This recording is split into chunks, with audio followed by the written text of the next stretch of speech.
4 generations in, and there's still only one save file. Here, I have a Pokeball. Is it really though? It's a bit flat looking. That is a chunky looking Wii. I love that I can just walk over my bed like it's not even there. Can we time how long it takes to save the game?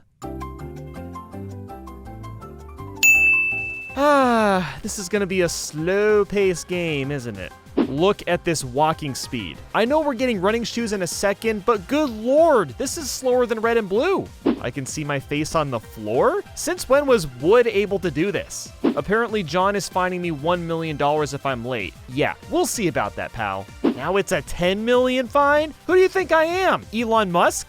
How convenient for the professor to leave 3 Pokeballs in a briefcase as we get attacked by Starly. It's almost like it's Ex Machina or something. The concept of running shoes is still hilarious to me. Like, I'm only allowed to run with these shoes. Oh, but any other shoes? Oh, straight up impossible. While the music playing is an absolute bop, I don't like that I was forced to be shown what a Pokemon Center in Mart is. I should be allowed to choose. That's not a trash can, that's a warp pipe. Oh yeah. Hey Luigi! My god, Lucas is constantly interrupting me, and it's really starting to get annoying. This island in the top right of the screen looks like a hungry snake. You see that gray dot? Yep, that's his eyeball, and now you can't unsee it. You're welcome. I love how some random guy scowls at me for not having a watch. Like, what is it to you? If I were still in school, I'd totally tell my math teacher that I'm allowed to have this game on during class because it has a calculator. And it totally wouldn't have worked, but I would have tried it anyway.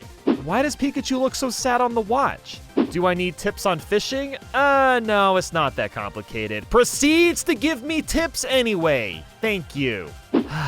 More forced tutorials. I've been seeing a lot of people wanting remakes of Diamond and Pearl, but let's be honest, do you really want that after the lack of effort put into Sword and Shield? Like, do you really want that to happen? Earning a coal badge has to be the most unappealing badge of all time. Wow, I earned coal! Cool! Pachirisu is basically just Squirrel Pikachu, because every generation has to have a new Pikachu. Why do attacks like Bubble that hit both Pokemon at once have to take damage one at a time? Just hit them both at the same time, come on! 180 berries for a surfboard. If only you could do that in real life. So Team Galactic is collecting electricity to build a new universe. Nothing they said made any sort of yeah, what you just said.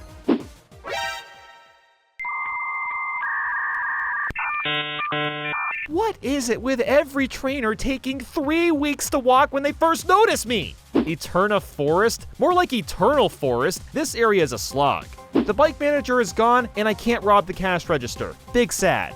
When it comes to the story, there's a whole lot of nothing happening between badges 2 and 3. It takes 4 to 6 hours in between them. So I'm exploring some buildings in Hearthome City with a mom and her kids, but then her son is just sitting in a corner, not being noticed. Damn, that kind of sucks. A good rod is really good. Wouldn't you agree? Yeah, I guess.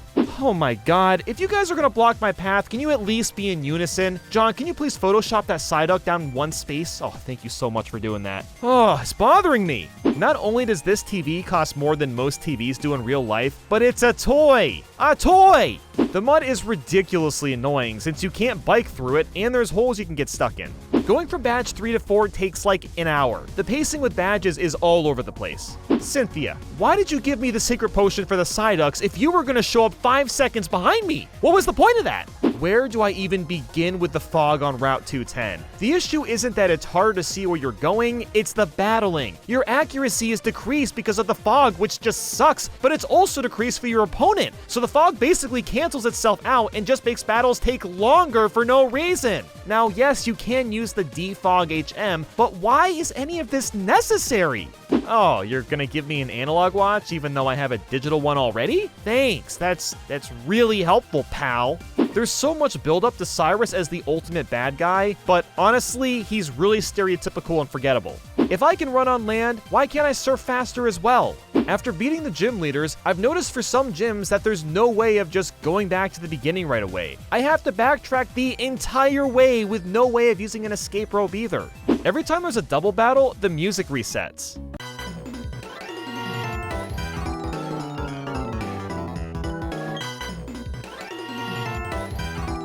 Why not just continue the song? Ooh yeah, Graveler did something naughty. Just look at that face. I'm strong. I'm strong. I'm strong. I'm strong. I'm strong. I'm strong! Going through the snow sucks too, since you can't bike and there's deep patches. How is there a snowstorm and sandstorm happening at the same time? Diamond and Pearl came out in 2006, and this old man knew that golden ratio would be a trendy thing to say. And strangely, he's kind of right. Obama Snow? Obama Snow? You know what? I'm just calling him Obama Snow. Cyrus is literally me when I was 13 years old. An edgelord talking about how emotions are a mere illusion. Pal, you're not different or interesting, okay? So Bronzong is literally just a bell. Really cool Pokemon design. People complain about getting auto-healed too many times in Sword and Shield, but I've lost count how many times it's happened in this game too. 8 HMs is way too excessive. I basically have to have 2 HM slaves with me at all times. What? You wanted a Porygon 3? Well, how about Porygon Z? Got him. Look at the way I'm dressed. Can't you see I'm hardcore? That's one way to put it, I guess. Okay, hold on 1 second. The sprite is this old man with a white beard, but now he has beautiful locks of straight gray hair and no beard? Getting to Uxie and Azelf isn't an issue, it's capturing them that sucks. They take forever, even with Ultra Balls and weakening them. Legendary Pokemon like Regigigas, Manaphy, Darkrai, and Shaymin can't be obtained now unless you're hacking the game. Well, I can understand why people like this game so much. The amount of stuff that you can do is crazy, and I greatly appreciate how much they try to evolve the series. And heck, Platinum fixed even more of its problems, but personally, I still kind of prefer Generation 3. Sup, brother? So, bit of a weird question, but do you remember Warningmon, that Pokemon I caught like 2 years ago? Yeah, I guess so. Well, I don't really want him anymore. He's yours. Wait, because I have something better.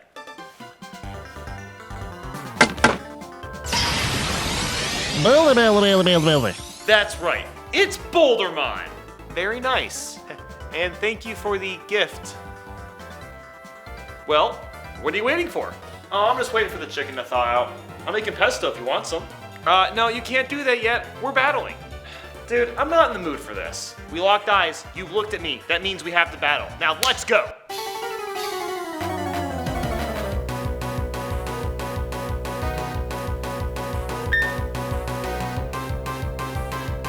Building!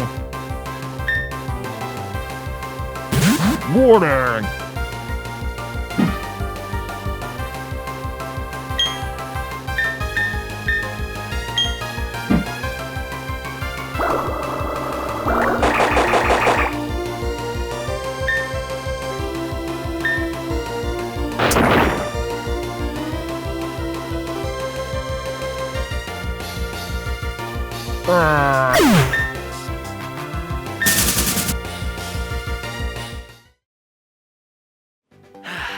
Good old Bouldermon. Congratulations. Thanks for letting me get practice in. Really appreciate it.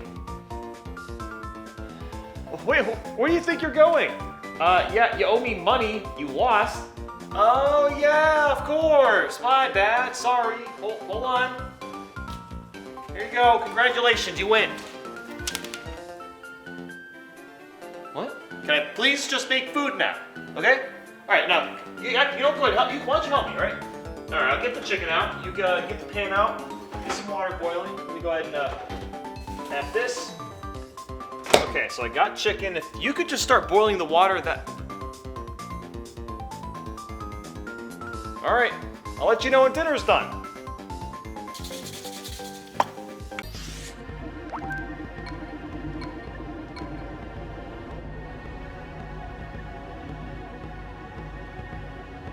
Super Mario 3D World plus Bowser's Fury rolls right off the tongue. F in the chat for the propeller platforms from the Wii U.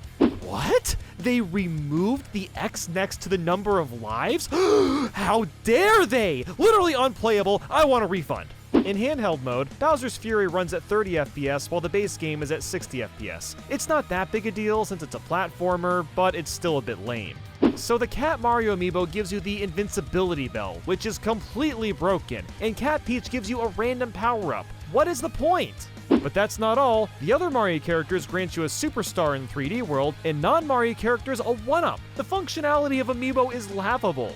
What the heck? I can't do that cool skip in World 8 where you go out of bounds and warp to another world. Re-break your game, Nintendo.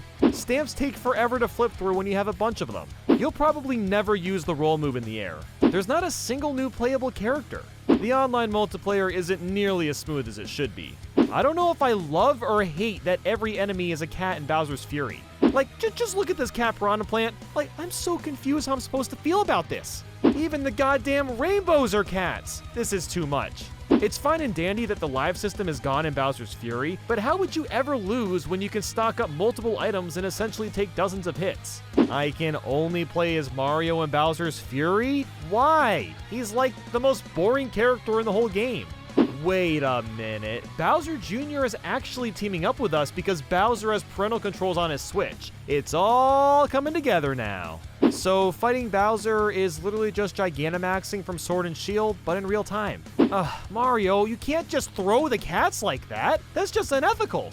I officially hate Furry Cat Moneybag. Like, I'm sorry, but that thing just looks wrong. That does not look right. Like Mario Odyssey, a lot of the shines repeat themselves per island and it can get tedious. Get used to getting 5 cat shards all the time. Getting all 3 of these Coleco cats is the biggest pain in the ass. The Fury Bowser fights and all the phases are cool, but you just ground pound his belly every time, and that's about it. Look, I'll admit it, chasing this bunny is fun as hell, but even in a Mario game, they should not be able to hop across the water. The lighthouse tips are never useful. Like, literally ever.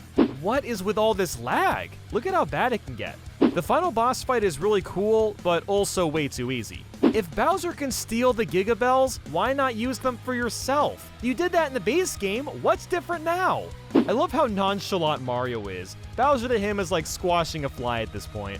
You want to know what you get for getting 100% in Bowser's Fury? A picture. Yes, a picture! Just like in Mario Sunshine. And yeah, you do also get Goku Mario at normal size, which is actually really cool, but there's nothing else to do now. Why didn't I get him earlier? You need the Nintendo Switch Online app to use voice chat. No, I don't, Nintendo. Do I have to play as Bowser Jr.? You said you wanted to play as him. Well, yeah, but he kind of sucks. Fine, we can switch. Heh, see what you did there. I'll get it.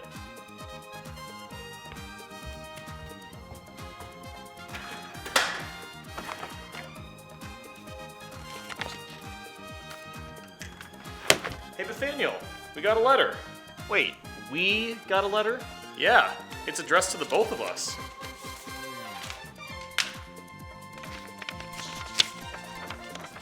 Greetings to who finds this. Why are you narrating like that? That's not me, it's the letter. I am seeking What?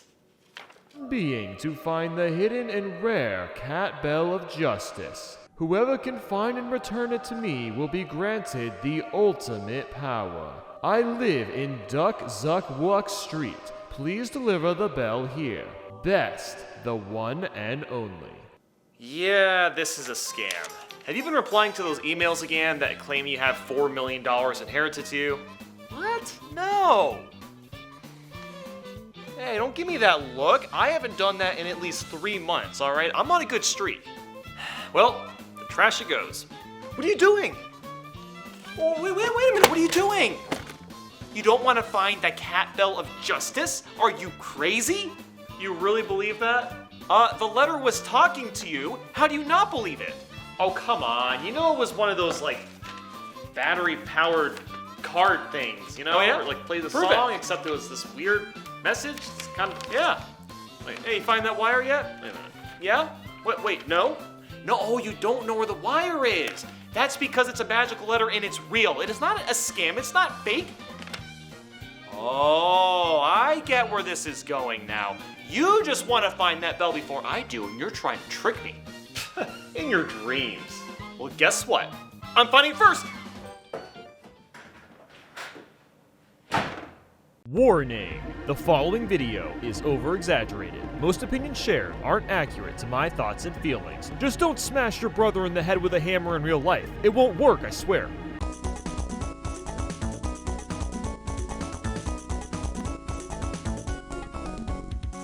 This game has easy sleep and auto sleep. If only I could do that in real life. Damn, Peach got lay epic troll.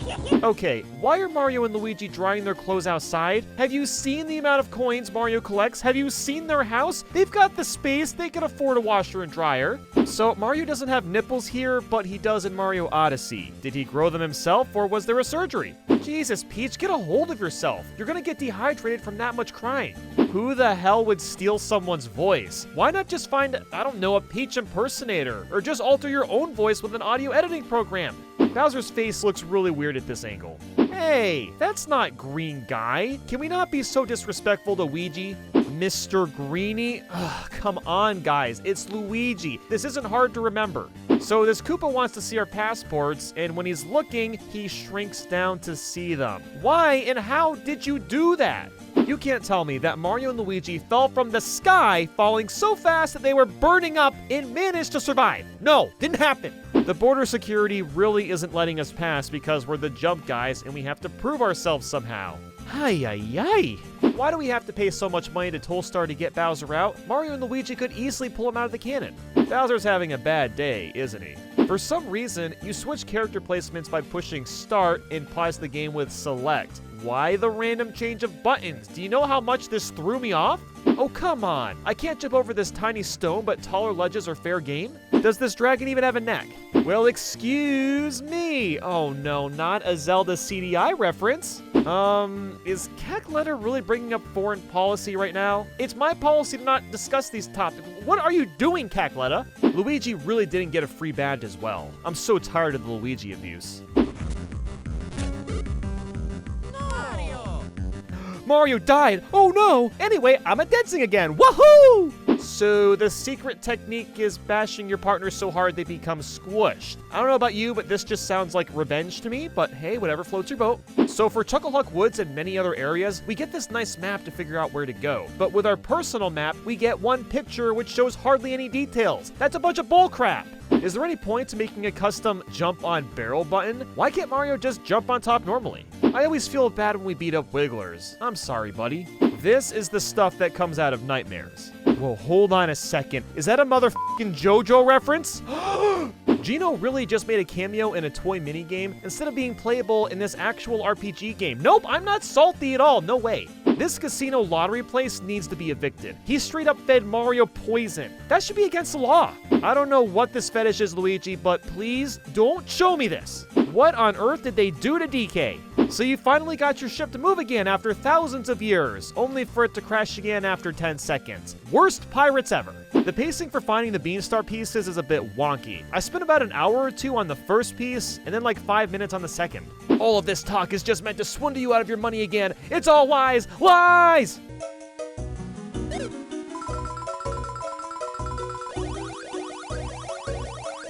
And that's what you get for simping. Washed up middle-aged man. Yo, chill, kid. That's gonna be you in 20 years, whether you like it or not. The plan is using a half-digested Prince Peasley as an attack. Gross. Tahina looks like a baseball combined with Geodude wearing a wig. That mustache guy, does he like me? No, that's not how this works. That is not going to work.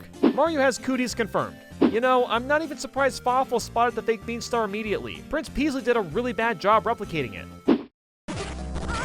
Oh, come on! You can't tell me that Mario isn't able to deflect that energy ball or at least move out of the way? He's been doing nothing but fighting for 10 hours. He's got the skills, and also, where did Luigi go?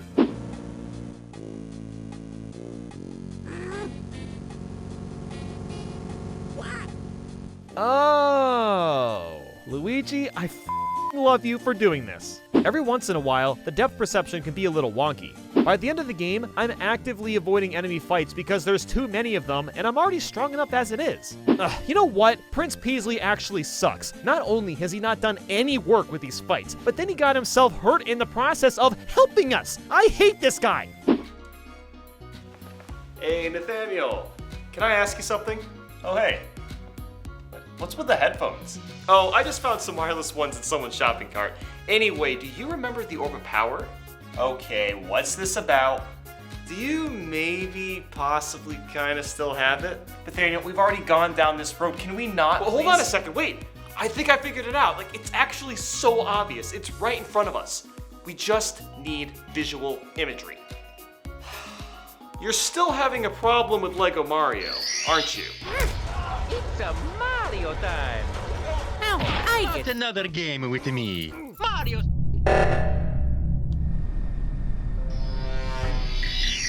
Don't remind me. Well, let's take care of him once and for all with the Orb of Power. Where is it? Please don't make me regret this, Bathaniel. Woo!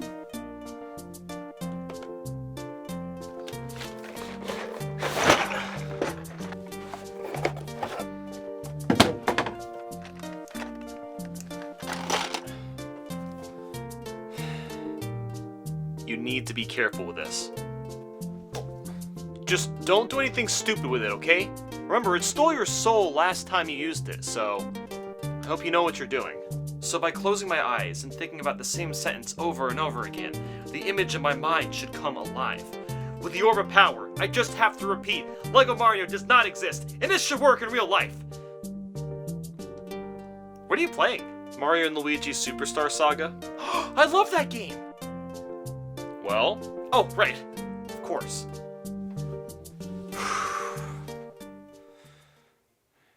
Lego Mario does not exist. Lego Mario does not exist. Lego Mario does not exist. Lego Mario does not exist. Lego Mario does not exist. Mario does not exist. Mario does not exist.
Warning! The following video is over-exaggerated. Most opinions shared aren't accurate to my thoughts and feelings. Red, orange, yellow, green, blue, purple. What fun and interesting colors!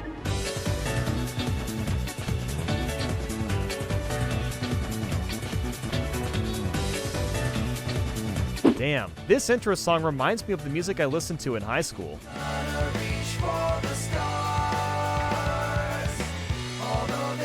On second thought, I don't miss high school at all. Why does this title screen music sound like it's coming from Mario and Sonic at the Olympic Games?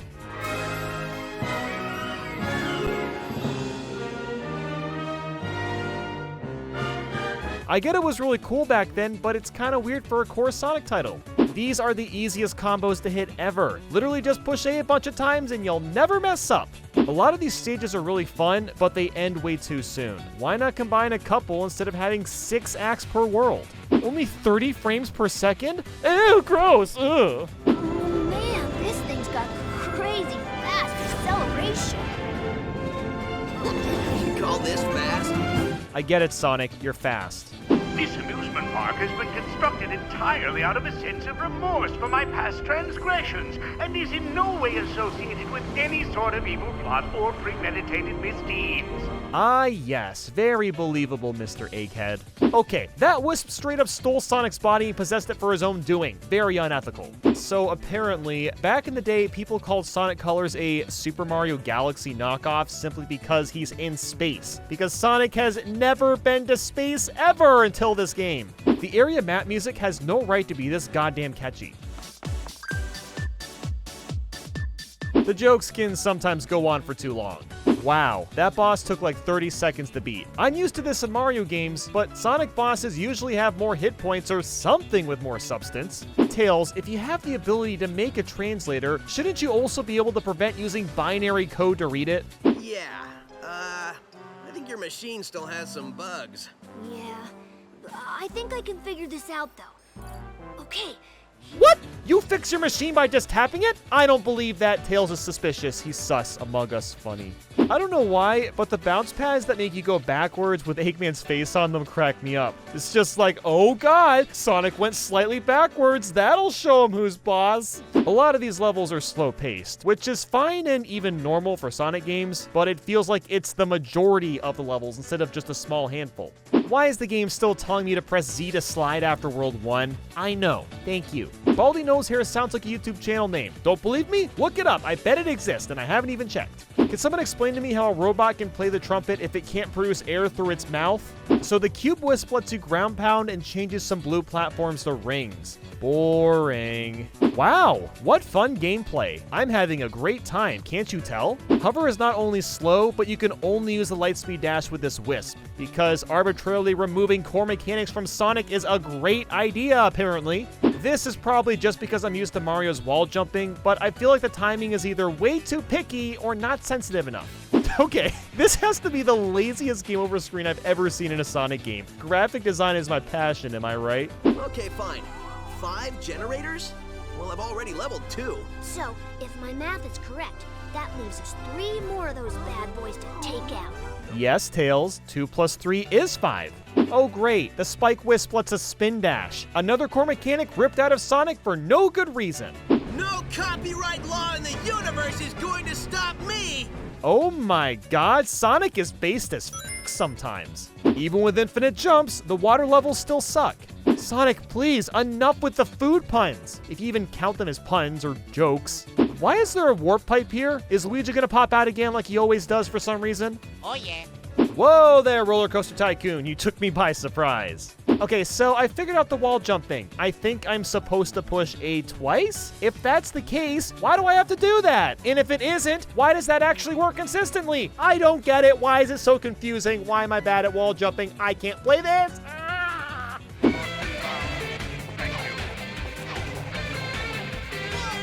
What the f was that death? While I like the Frenzy Wisp, the controls just kind of give up for some reason. So this entire level is just running and hitting some enemies on the sides. That's literally the whole thing for 3 minutes. The Wisps are saying goodbye? No, they aren't. They're still showing up in new Sonic games. We can't get rid of them. I've been sitting on finishing Sonic Colors for a while now, and it's a nice little short game. Not one that I'll probably go back to, but I'm glad to finally try it out. Now, if you'll excuse me, I've got some chili dogs to attend to, so goodbye.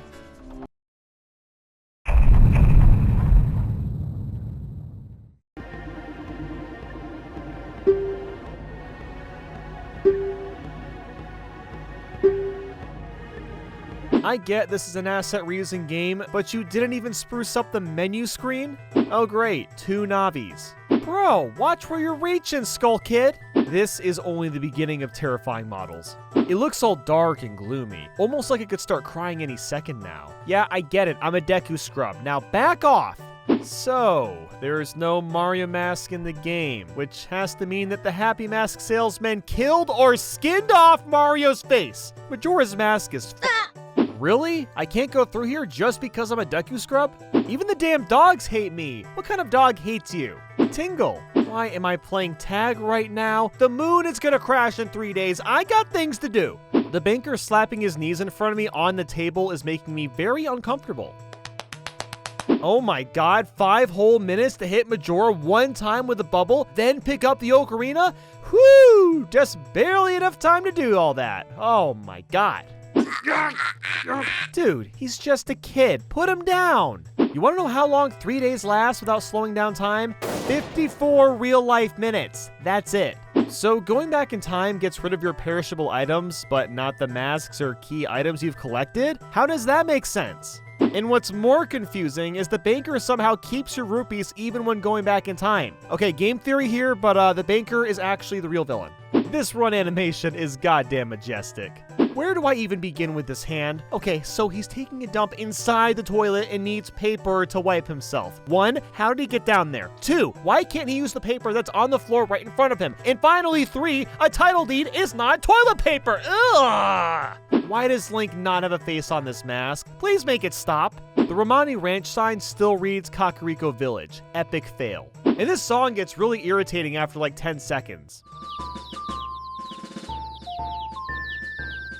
God damn, Link is so acrobatic. Can you please stop showing off? That makes me feel worse about myself. I sense a lot of evil here. Isn't that like the whole game, basically? I probably shouldn't be able to hit stun Ottawa this easily. Speaking of dungeons, there's only 4 in the entire game. You'll spend more time doing side quests, and some of them several times over. Putting the Deku Princess in this tiny bottle seems a little bit unethical, as well as, I don't know, impossible. There's a size difference here. This is not supposed to work. I know we haven't brought this up yet, but the moon really is creepy as hell. Please feel free to take our fresh spring water home with you. For some reason, that comes off as really shady. Maybe I'm just Majora's Boomer, but I can't be the only one that hates the target missions, right? There's no reticle or indicator with the bow to help with aiming. Bro, what the hell are you doing? Even if you have the Mask of Truth and pick a dog that's super confident, it's no guarantee you'll win a heart piece. It's just luck.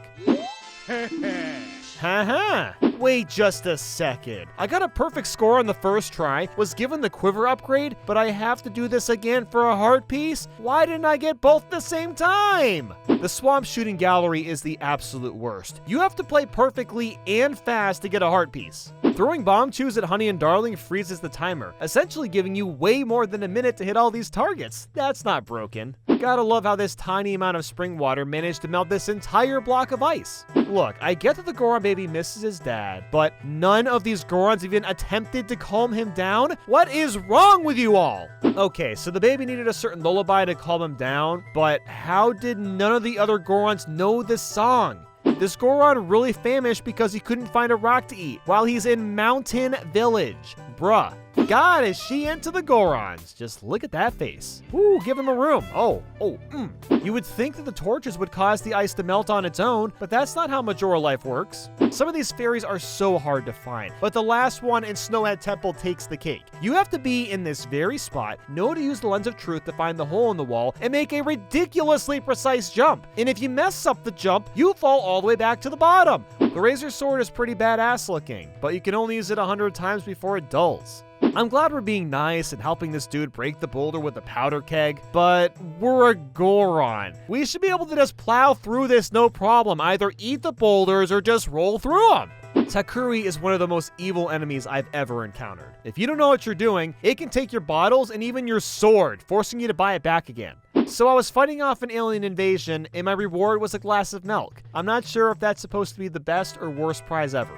Dante is ridiculously slow, and these damn wall masters keep grabbing me out of nowhere. So the stone mask makes me invisible. How? It's literally just a slab of a stone.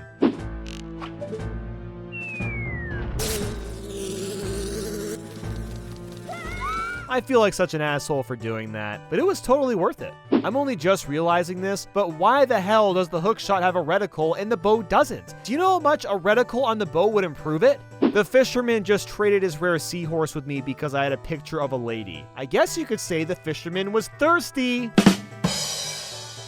Link can catch fish by just sweeping a bottle into the water, but I try it and it doesn't work? Why not?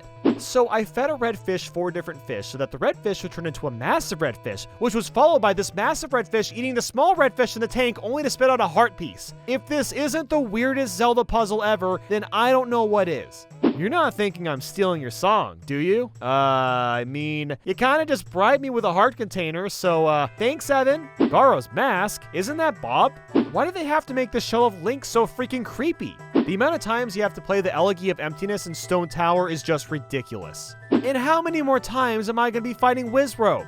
You know, I'd really want to see someone hold up the room key next time they go to a hotel like this, because that'd be funny. We'll talk in the kitchen. Why not now? Why do I have to slowly wait for you to walk there? There's nobody around. The postman is so free that he can pass through people. That's got to be an awesome feeling. The symbolism inside of the moon is beautiful. On the outside, the face is terrifying and wants to destroy everything. But on the inside, it's peaceful and calm, hiding away its true self. I like to believe all people we consider evil share this same sentiment where something went wrong, and nobody was there for them, so they became this destructive force of nature and didn't know what to do.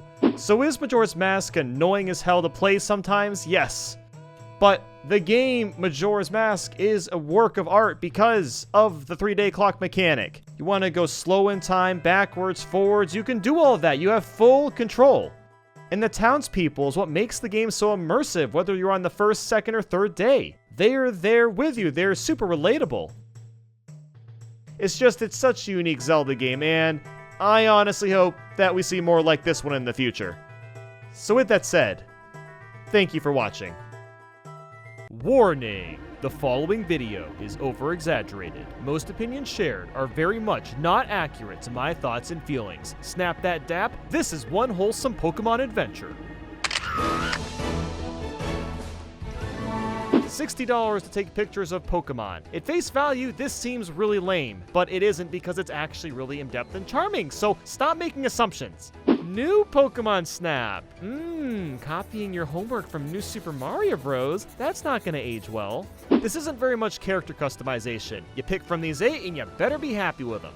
There is still no voice acting besides the occasional one-liner, even in a game with very little dialogue. But then there's voice acting here? See that circle in the center of your viewfinder? That's called the pointer. What? What? Why is there inconsistencies? Either have no voice acting or all of it voice acting. You know, I feel like the Neo one would scare off Pokemon. From a gameplay perspective, it makes sense to have a limited amount of photos, but this is the future. We should be able to take thousands of photos, not like 70. Please avoid posting inappropriate content so that everyone can enjoy this future. Silly Nintendo, you can't control the internet. Alright, new Pokemon Snap, thanks for adding in this scanning feature. Now I miss Metroid Prime 4 even more. So how is it weird that Hoot Hoot sleeps on 1 foot? He only has 1 foot. Sounds pretty normal to me. I've never understood why this game and the original offer to trade your worst photo with the better one. Who would do that? Why can we only throw fluff fruit? What about some other fruit, like oranges or bananas? Where is the Nintendo Labo VR mode? Come on, this game is screaming for it! I can't go to Blockbuster and print out my mediocre Pokemon pictures. Aw, man. Sometimes you'll get requests to get pics of Pokemon doing certain things, but if you get that picture before the request comes in, it won't count. Why is the menu cursor so goddamn slow? I can adjust the speed in-game, but not in the menus for some reason. The Professor sound clips are a lot more generic than the Professor Oak ones. A new discovery. Nice work. You have to re-catch Illumina orbs in every new area, which is really annoying and just serves to pad out game time. I love how the fluff fruit is clipping through the sand like it doesn't exist. Okay, got a question. Can you say sands out loud? Yeah, did you hear what you said? Yeah, that's right, you hate me, don't you? The silhouettes barely offer any sort of interesting filter. How is lighting up some plants supposed to get rid of a tornado? Skorupi's having a bad day, and there's no magical plants nearby. You wish you could have captured that shot? What are you talking about? There's more fog down here than on transit. This game would probably be better if it was open world and not on rails, let's be honest. While I like these Illumina Pokemon segments, they do tend to drag on sometimes. So there's 214 Pokemon to find. While that's quite impressive, they really should have just added all the in because we all know how Pokemon fans are, they demand everything. Should just added them all, otherwise, no Dex. Oh my god, they gave us a turbo button near the end of the game again! This should have been a feature from the very beginning. It's a pain having to slowly replay levels because we make a couple mistakes.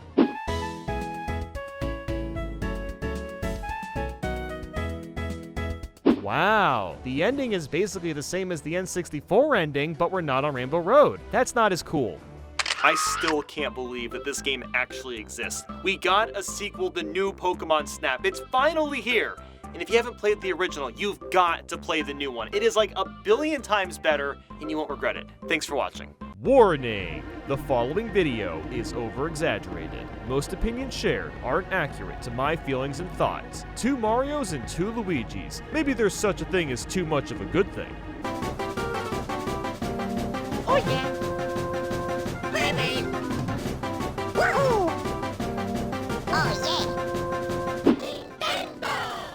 Ow, my ears. Oh, God. Oh, my. Look at that seductive Princess Peach. I don't know why Toad saying yikes is so funny to me. Why can't my DS be a time radar? That sounds awesome. Wow, Toad. You're not only shaming Luigi because his jumps aren't as high, but then you peer pressured Mario to jump just to rub it in. God damn it, Toadsworth. This is why you're not in modern Mario games anymore. How on earth did Alpha Dream make a suitcase cute? Like, just... Are you operational, Luigi? What kind of empathy is this? Ow, ow, ow, ow, ow. Oh my God, are you operational? Ouch. Do you need services? What? I know this isn't the case, but all I can imagine the Shroobs are saying is curse words. Ass! Oh God, please tell me this isn't gonna be like Yoshi's Island where I have to listen to crying babies the whole game. So I've got a question about Bowser Jr.'s little panel thingy. Are these two black dots the eyes, or are the purple buttons his eyes and then the black dots are like nostrils? That's right, it's a face and now you can't unsee it. You're welcome. Baby Peach officially has the worst baby cry of all time. God, just make it stop! The only scary thing about Princess Shroob is her hands. Like, how does she eat or pick up anything like that? Kinda feel bad now. Poor Luigi. I'm surprised his neck is still intact. Mario and Luigi taking care of their past selves. I'm not sure if that's adorable or creepy. This piggybacking is going to give Mario and Luigi chronic back pain after the game is over. This blathering nincomputer. Oh my God, nincomputer is the most 2005 word I've ever heard in my life. We really just saved up all this fire to burn down some trees. There must have been another way. That's bad for the environment. When you make one misinput and have to restart the stupid lift part all over again. We are Teshroob allies, we Roxer you, and then Raffle, then you am cry. Guys, my space was not this bad, I swear to God. I'm actually cringing at this Hammer Bros text, and I'm not one to just throw that word around at anything. This is so beyond dated that it's insane. Thank God this game is self-aware and that was just the antenna causing all that, because, oh my God. Are they, are they consuming the Wiggler's crap? That is disgusting! Wow, Mario and Luigi really just lost these shards from spinning too fast. Bowser Jr. is right, they are losers. Oh God, the big Yoshi from the bad timeline. Is there any reason that only Baby Mario can do the water thing now? Because regular Mario should still be capable. I'm sure those cookies are delicious, but babies don't eat that fast. Hell, it's a struggle to feed most babies. And this is why you don't eat boulders. They can stretch out your intestines. It happened to Bathaniel one time, just ask him. There is no way that the Mario and Baby Bros managed to fall from Yube's hole all the way back to the bottom without shattering a single bone. Impossible. Peach straight up dies. This ball is literally just Kirby's wheel power-up. Could this walkway possibly be any narrower? The items are so broken in the game. Not only are they really powerful, but you get so much money that you'll only use them for bosses. Yes, Baby Mario, let's just smack Luigi with a hammer to wake him up from a high fall and then cry afterwards. Good morning, Luigi. Welcome back to reality. Yo, so I just did this timed race with 0 seconds to spare, and I just had to show it because it'll never happen again.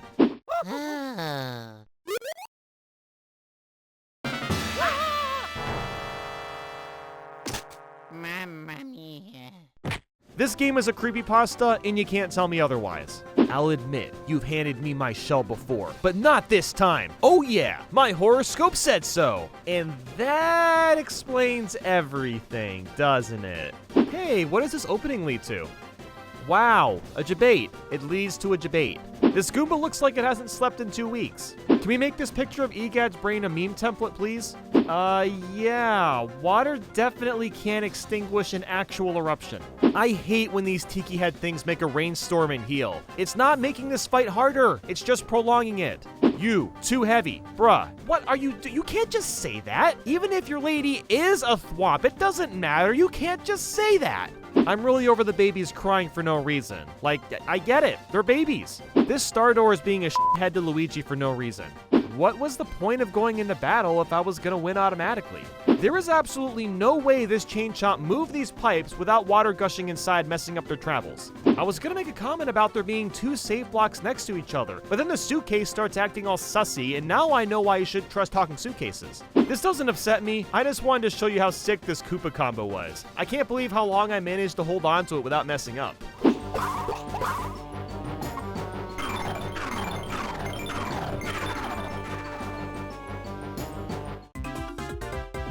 0 XP. I got 0 XP for that fight. Do you know how long and enduring that fight was? While not quite as good as Superstar Saga, I still really liked Partners in Time. The battles were fun, the bros items were great, the locations were pretty interesting, and I love the dynamic of using the babies with Mario and Luigi. The only downsides were just the lack of memorable music, and there was a lot of padding around the end. But with that, thanks for watching. Warning! The following video is over-exaggerated. Most opinions shared aren't accurate to my thoughts and feelings. Was golf ever meant to be a rush? No, it wasn't. But Mario has no rules.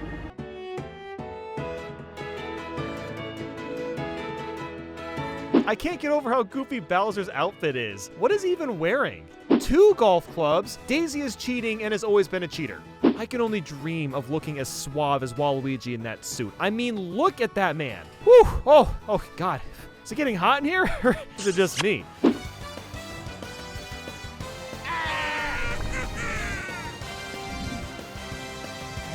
How did that ball miss? Like, seriously, that should have went in.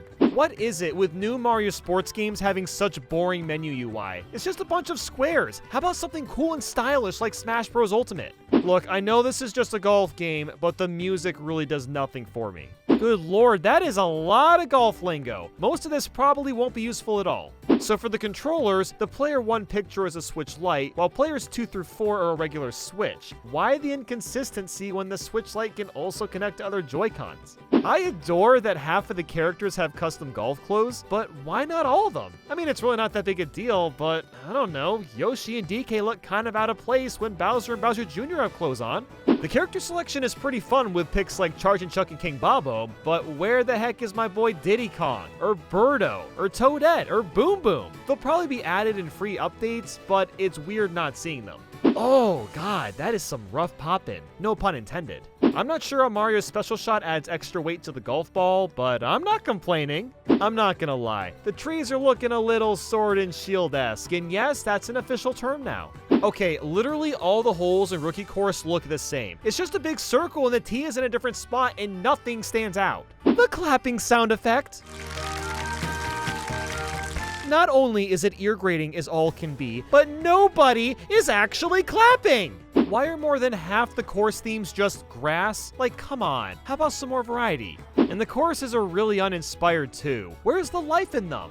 Now, if only golf balls could stick to the ground like that in real life. The Toad announcer in the bottom left corner serves no purpose. Nice on from Luigi. Luigi is looking for a birdie here. Luigi with a nice birdie. Like, dude, I know this stuff. If you're gonna provide commentary, then make it witty, not generic. The Battle Golf is a really cool new mode, but there's only 2 courses to pick from. And for the technical hole, it's hard to tell where the water is since everything is shades of blue. The local multiplayer for Speed and Battle Golf is limited to 2 players, which is pretty disappointing since this game is more fun with friends. This is Toadette's room, this is Chargin' Chuck's, this is Boo's, and this is mine. Look, I don't mean to keep drawing comparisons to Sword and Shield, but the rooms are identical besides Toadette's pink blanket.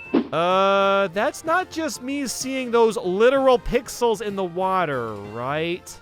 Why are we walking closer to the head coach just to talk to him? Like, could we not talk to him from 3 inches behind us? Everything about this picture of Toad is hilarious. The oversized club, his outfit, his face, literally everything. The general gameplay UI is pretty decent, except for the objectives in the top right corner. Look at this, basic white text with some black stroke. Like, did they not have time to finish this, or what the hell happened here?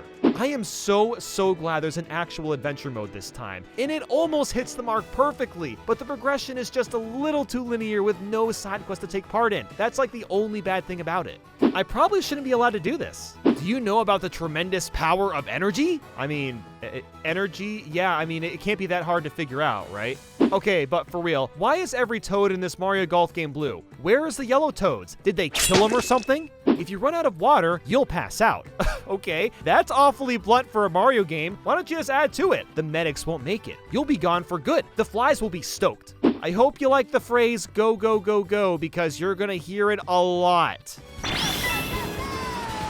Good news, gamers. We have found the yellow toad. Yes! Oh, I thought he was done for. This is basically just Moltres with Cookatiel's face. I got a question. Why doesn't Waluigi's special shot involve swimming like a lot of the other ones in the other sports games? And he does it in like all the Mario and Sonic and the Olympic games, so why not in... Oh my god! Hole in one! Hole in one! Put it in the video! Oh my god! The online mode is going to vary for everyone, but if you want to switch game modes, you have to make a new room, which is pretty lame. The motion controls are functional, but why would anyone choose to use these in 2021? I lost my ball somewhere, but Mario Golf Super Rush, should you get it? Well, got a pretty good campaign, but the courses, the music, leaves a lot to be desired. Maybe wait for a sale on this game. Anyway, I gotta find my golf ball, so you just stay right there. Okay, hold on. Have a good day and night, probably day. You're watching this in the daytime. Okay, bye. Warning! The following video is not over-exaggerated. Basically, all opinions shared are accurate to my thoughts and feelings. What more do I really need to say? It's the damn Virtual Boy. Just look at it! What in the absolute hell happened here? High-resolution 3D graphics. That adds up. I love that batteries not included is highlighted in the same way as the other console features instead of being, I don't know, hidden on the back or something. Speaking of the back of the box, it highlights about half of the entire North American Virtual Boy library. If you're gonna make a headset, include a head strap. Cheap plastic legs aren't gonna do the job and you know it. Oh wait, there is no head strap because the Virtual Boy weighs too much. It would probably strain your neck shortly after straining your eyes. Which yes, I'll bring it up. Virtual Boy games hard to look at, bad, yada yada yada. The only person that actually likes two D-pads on a controller is D-pad Gamer, probably. Also, if this console has high-resolution 3D graphics like it says it has, you'd think that the controller would have like, I don't know, a joystick for 3D movement? 6 AA batteries to power this piece of crap. I can think of at least one better way to go through batteries, and that's pushing buttons on my remote for hours on end, because that would actually be more fun. But what about the battery life? It's about 4 hours in length. Yeah, pretty lame in comparison to the Game Boy lineup. And the battery pack is attached to, the controller? That makes no sense whatsoever. Like, maybe it was to prevent the Virtual Boy from being too heavy or something, but what? This face Velcro strap thingy is surprisingly comfortable, but my biggest gripe is there's no way to replace it. What if you hand the Virtual Boy to a friend that's super sweaty and then gets it all gross and stuff? This thing is bacteria heaven. Why are the start and select buttons the same size and shape as A and B? Like, I get they were going for like the symmetrical look, but you know, there's a reason the pause button on every other controller known to mankind is shaped differently. It lacks the same importance and is meant to be harder to reach. These shoulder buttons mesh well with my hands, but they just feel cheap. The sheer irony of Nintendo putting their question and service phone number right next to where your eyes are. The number you have reached is not in service. Not in service? What are you talking about not in service? I need to fix my Virtual Boy. The Virtual Boy is technically portable, but you need the stand to set it down somewhere. So, yeah, I'm sticking with Game Boy. Actual portable here. The 3D effects are very underwhelming nowadays. Even when they got it working properly on the 3DS, a lot of people didn't use the 3D. Oh yeah, this is another thing I'm obligated to mention. There's this extension port to play multiplayer games, but it never released, so yeah, I brought it up. Now go delete your comments saying that I forgot to bring this up. Please, just watch the whole video. Just do it. You know, if you have to make all your games red and black to reduce the cost of your system, it's probably not a good idea to begin with. If you're gonna make a virtual reality headset without head tracking, don't make a virtual reality headset. Maybe the Virtual Boy didn't sell well because the commercials turned it into a terrifying monster and everyone ran away from it. That's what I'm doing. You might be wondering, how many Virtual Boy games are there? 22. That's right, just 22. And I'm gonna play them all right now because I will never have a reason to ever play any of these ever again. Every single game asks you if you want to turn automatic pause on or off. Seriously? Like, I get it's to help with the eye strain, but that's just as bad as Wii games telling you to take a break every 10 minutes.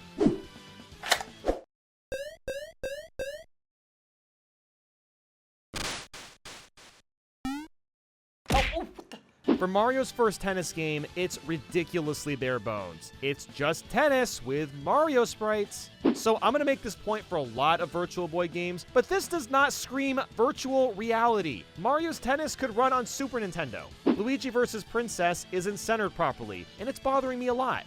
Peach do be shaking that thing like it's nobody's business. I'm not okay with this music. For a supposedly advanced console, it sure sounds like this belongs on the Game Boy still. We're not facing off against Donkey Kong Jr., just Donkey, that's all. Yoshi's face and waddle when he wins is actually fantastic. Why is Koopa so terrifying? The character select screen doesn't scroll on both sides, so if I want to go right, then I have to go from the left side all the way to the right side and vice versa. Wow, what an exciting launch game. Pinball in space. That's a new one. The pedals aren't very satisfying to hit. It feels like there's a tiny bit of delay in the input, which really takes me out of the immersion. The physics are a little wonky. The puck feels way too floaty. There's only 4 pinball tables. That is a pathetic amount. I never thought I'd say that I got my ball stuck in between Mega Man helmets and Galactic Pinball on the Virtual Boy, but here we are now. Seriously, why does the ball slow down as I'm approaching the pedal? It keeps throwing me off. You'd think Nintendo would have used Punch-Out instead of, whatever Tellur Boxer's supposed to be. Man, I wish I was as cool as Johnny. Maybe someday. Rick?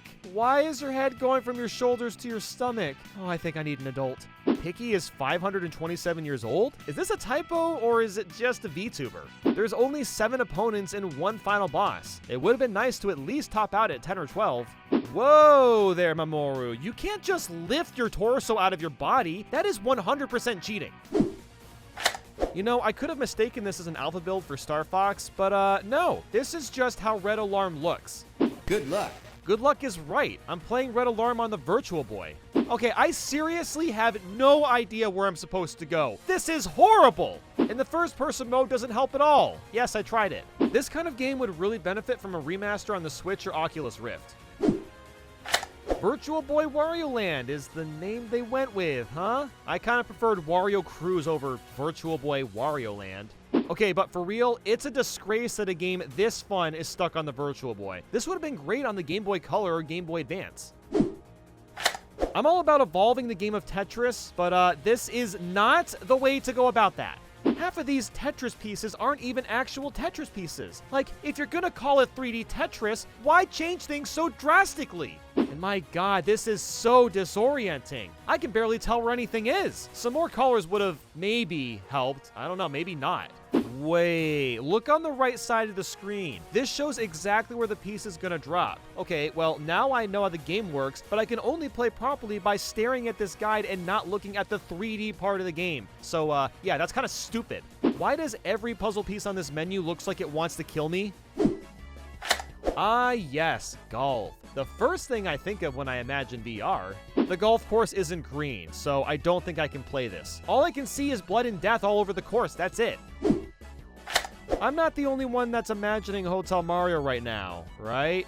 So the one real Mario game we got for the Virtual Boy is just Mario Bros, but in 3D. I know a 2D platformer was in the works for Virtual Boy, but this is just sad. The music is horrible.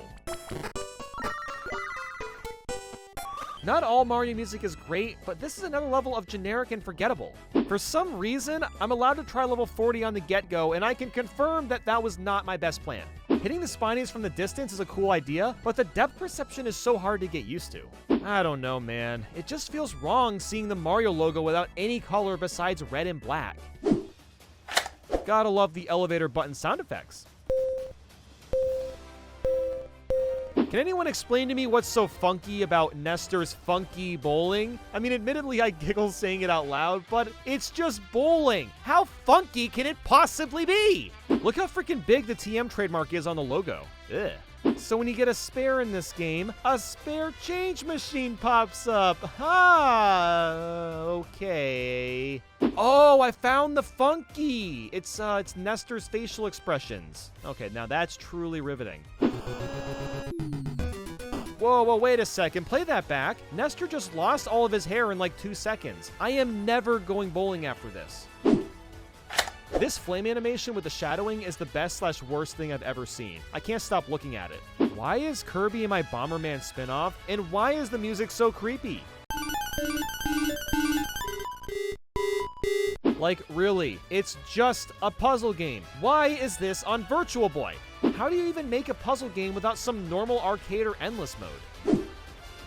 So the virtual reality gimmick for Vertical Force is that you can move your ship up and down. Yeah, it's basically the same concept as Zevious with dropping bombs on the ground, but whatever works. Anyone else think that our ship is way too big? God, it's so hard to tell what you can hit from the top and bottom layers. Also, the laser power-up sucks. Don't grab this one. You know, just in case you ever play this game. Yeah.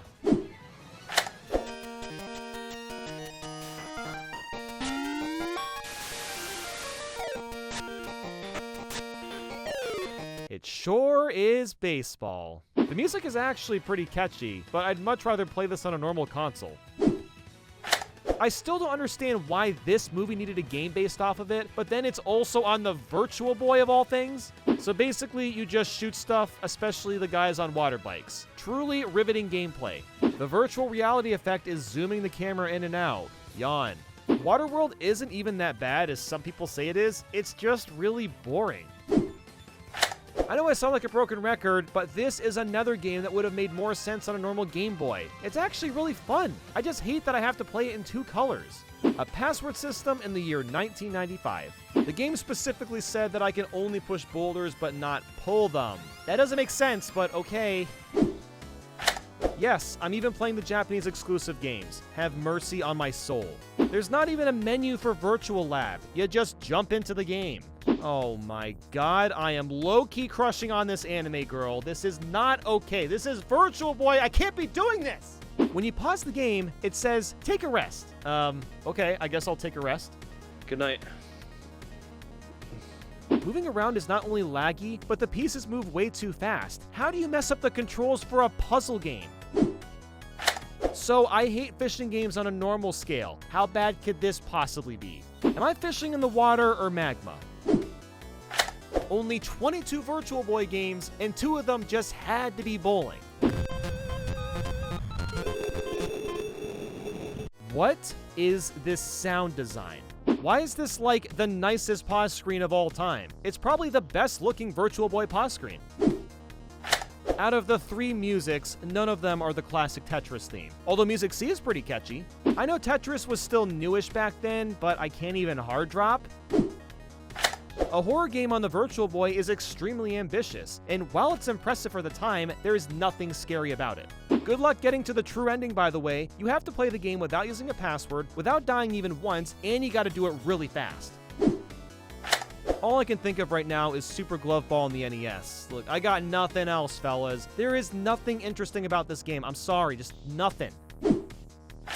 I'm not even going to pretend to understand how SD Gundam Dimension War works, so yeah, 1 more game to go. Ah yes, Space Invaders. Finally, I can play this one in true virtual reality. The 3D Space Invaders is literally just Space Invaders at an awkward angle. Yep, I just played all 22 Virtual Boy games, and you want to know what? I actually liked a few of them. Wario Land, Jack Bros, Telroboxer, Innsmouth would all actually be kind of cool to see remastered in the modern era, but this is the Virtual Boy, and it will continue to fade into obscurity until our own sun will turn red in 5 billion years. But anyway, thanks for watching. Warning! The following video is over-exaggerated. Most opinions shared aren't that accurate to my thoughts and feelings. As long as LEGO Luigi doesn't come to life, everything will be okay. We'll get through this together.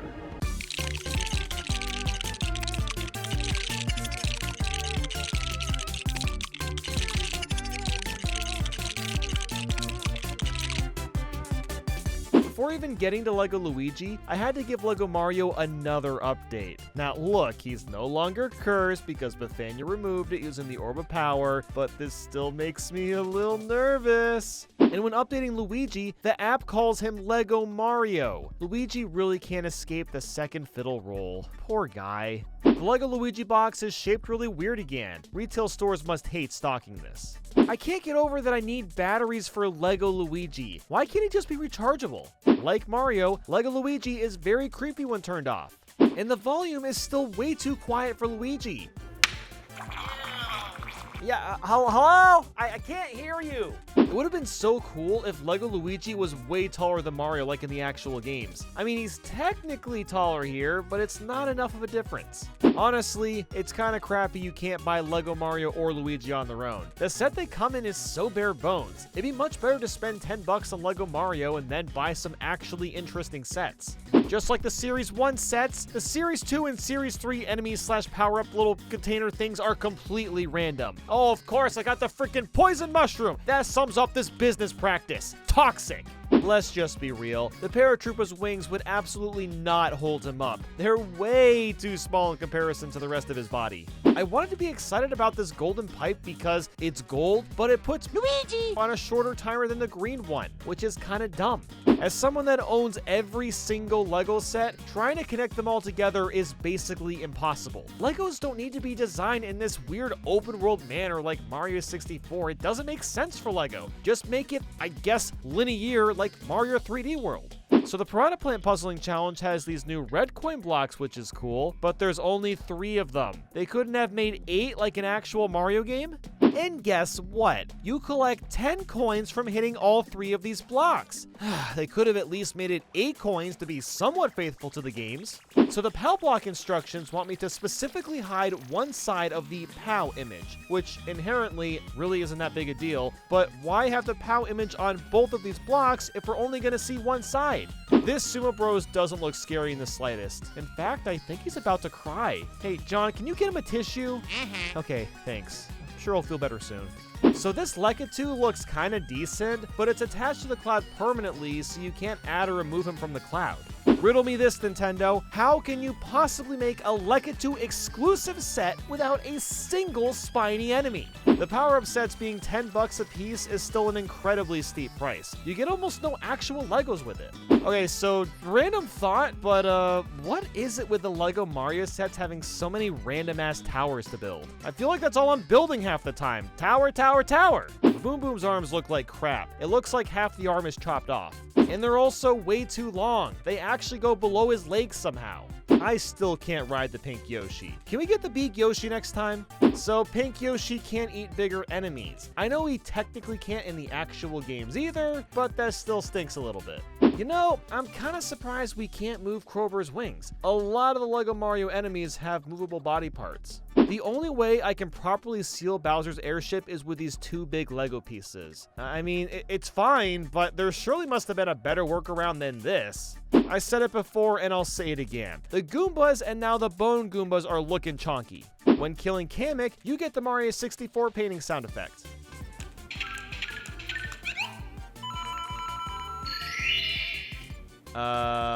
What does this have to do with anything? Kamek isn't even in Super Mario 64. And you want to know what else is dumb? Kamek's QR code being on his butt. He can't properly stick himself to his own broomstick. You can basically destroy this entire massive ship with just a few jumps. That makes no sense. Frog Luigi looks pretty great. Frog Mario looks awful since his shirt is red and it bleeds through. The design of the Para-Bob-omb is exactly the same as a regular Bob-omb, but with a parachute. There's not even a different face expression. That's so cheap. Why does the Tanuki sound effect play when shaking B Mario? And you know what's more confusing is there is a Tanuki Mario that has that sound effect. Just kind of seems like a weird oversight. I notice it when I'm just shaking Mario in general. I don't get it. So there's this treasure hunt game you can activate from the app, but when you find the treasure, you only get 1 coin. What kind of treasure are we digging up here? The skewer with the Resner set is pretty clever, but why not just hit the bottom of the block like the actual game? It's just as effective. I love how unnecessarily difficult it is to reach this mystery block in the Resner set. I have to pull this block down, use one of the brothers or my finger to push down on this gray switch, then that lifts the QR code so I can finally access it with Lego Mario or Luigi. That is a pain in the hiney, my god. These candles on the Resner set are in a horrible spot. It makes it hard to get coins from Toad when they're just there. Get out of the way, god! I can't put Larry smack dab in the middle of this tower since he's unattached to the tower itself. It's actually kind of the worst. Kamek looks so freaking derpy. Just look at his face. I should clarify again that like last year, these sets are spendy if you choose to buy them all. You'll drop hundreds of dollars just to get them. If there's one good thing I can say about Lego Luigi, at least he isn't possessed like Lego Mario was. So, regardless of my thoughts on the set being too expensive and all that jazz, he's perfectly good to have as just a normal toy.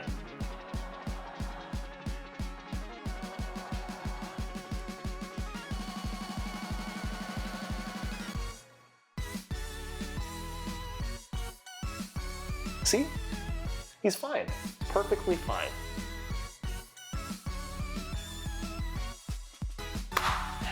He's perfectly fine.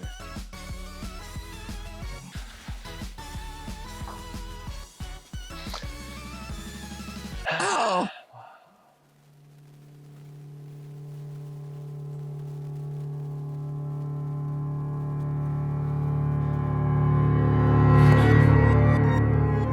Warning! The following video is over-exaggerated. Most opinions shared aren't accurate to my thoughts and feelings. We got double the trouble today, don't we? Hold your head, Chog. How are you gonna find anything bad about this game? No game is made perfect, and it's really not that serious anyway. I know, but just... since there's two Sonics in this game, let's have two sides to this video. Sure, just let me rant first, okay? I can barely read the text in this configuration screen. Ever heard of bold font? If Classic and Modern Sonic are both playable, why does Classic Sonic sometimes switch the camera angle to make it more modern looking? Just keep everything static. When you go through these tunnels, you just randomly build speed out of nowhere. It doesn't feel like natural speed progression. Yeah, this game is supposed to celebrate Sonic's past, but my god, this is yet another remake of Green Hill Zone. Why on earth are all the Sonic characters here when the whole point of this game is to celebrate Sonic only? Of course they're eating chili dogs. Wait a minute, why were all the other Sonic characters easily sucked into the other universes while Sonic was able to run at this boss no problem? They all weigh roughly the same, they've all been playable characters, what's going on here? That might be a good place to check out. I'll be back soon.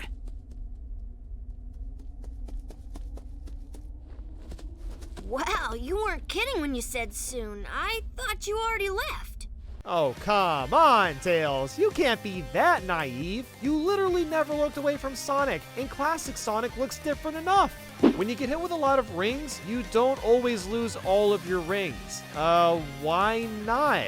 Was the game too difficult when playtesting? Because I highly doubt that. Sonic games are almost always easy. What? Why didn't I collect any of these rings? I should be able to get them when blinking.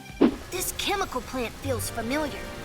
I'd never forget a smell like this. Gee, Tails, I wonder why. Why can't I just jump for this red ring? No, I'm forced to use the cloud. I don't want to use the cloud. The game says the course is crumbling, but that actually just boils down to some random platforms falling apart. See, I was thinking it'd be like the entire course falling apart. That'd be kind of cool, but no, of course not.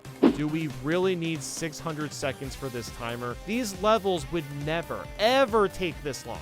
I love how I just lost all my momentum going off this ramp.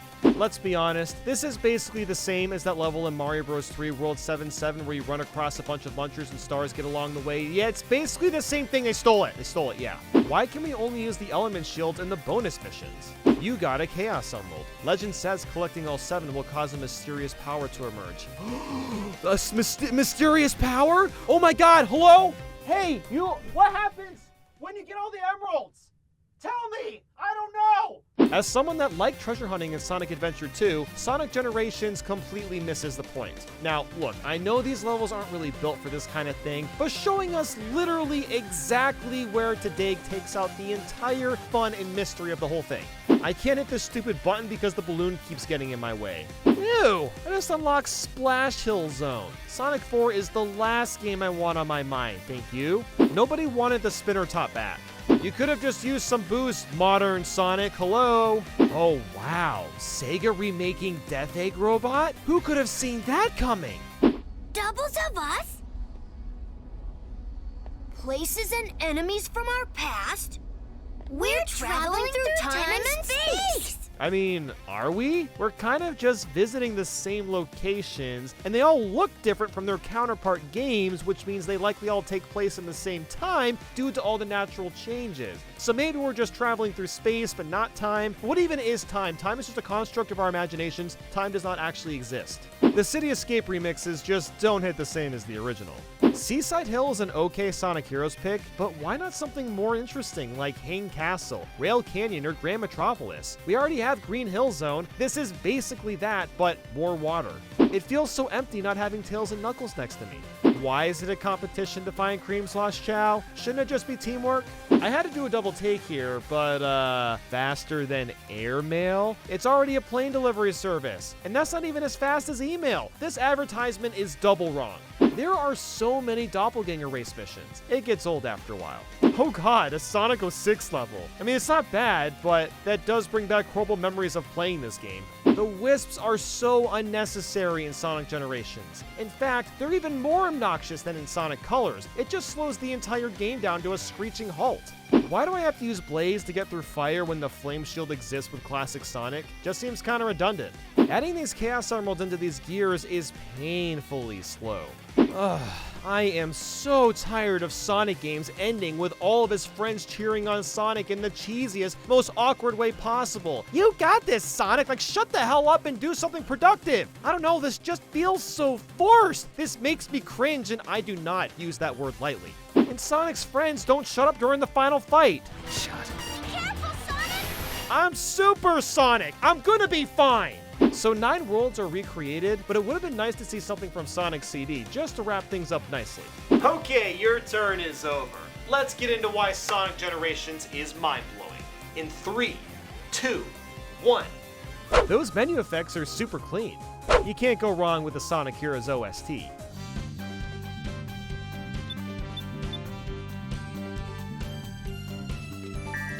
The options music is fantastic.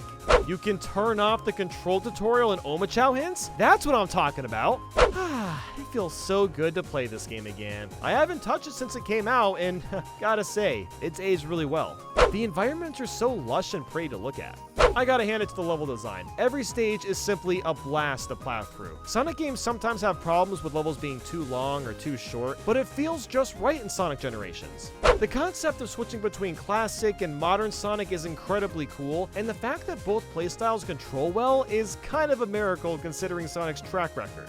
Of course, they're eating chili dogs. Say what you will about the boost mechanic, it feels fantastic in this game. The sense of speed is always there. Oh god, that chopper has been upgraded to Beeg and it is not playing around. I'm so glad that grinding on rails has become a series staple. Something about it is just so satisfying. You can stand on the text in the hub world? I mean, sure, why not? Oh, they played the classic Sonic 2 bounce sound, hell yeah! You can utilize different skills to customize how Sonic plays, and you can set up to 5 different classes. That's honestly pretty cool. Oh my god, play that soundbite again. Yep, that is literally the Nintendo DS startup sound.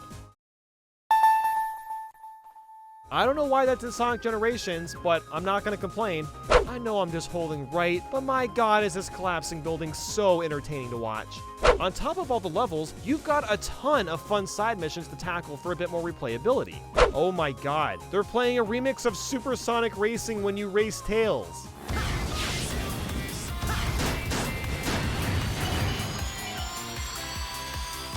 I get it. Classic Sonic races Knuckles because they were kind of enemies in Sonic 3.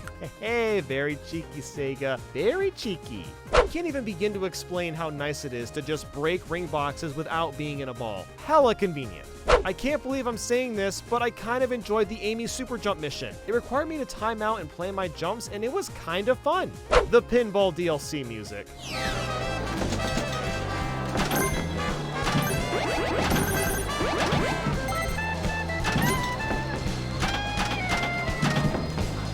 It's just pinball. Why does it go so hard? And the pinball itself is actually fun compared to Sonic Spinball. I know I keep talking about music, but I even got this slappin' remix of Sonic 3D Blast.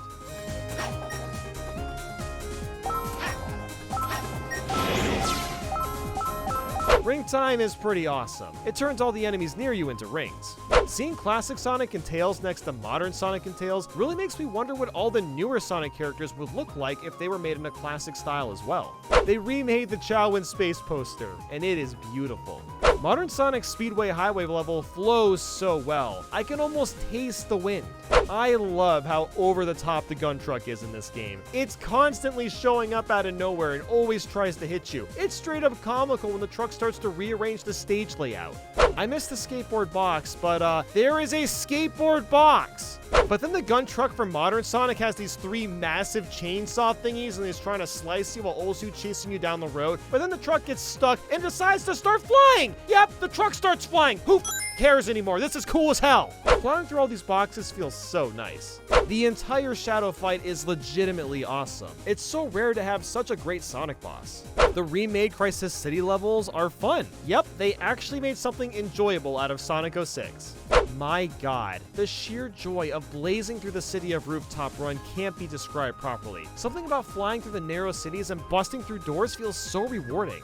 The Silver fight is surprisingly fun and functional, at least compared to his fight in Sonic 06, but that's not saying much. You know, Bathaniel, fair enough. I never would have thought of those points. But didn't you already? I don't know. People always confuse us for being the same person. Wait, really? Apparently, I don't get it. Alright, good night.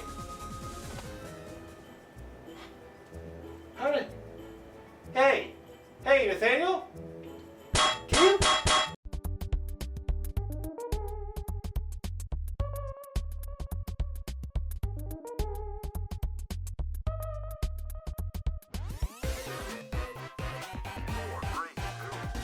Warning! The following video is over-exaggerated. Most opinions shared aren't accurate to my thoughts and feelings. There are technically final boss spoilers. Also,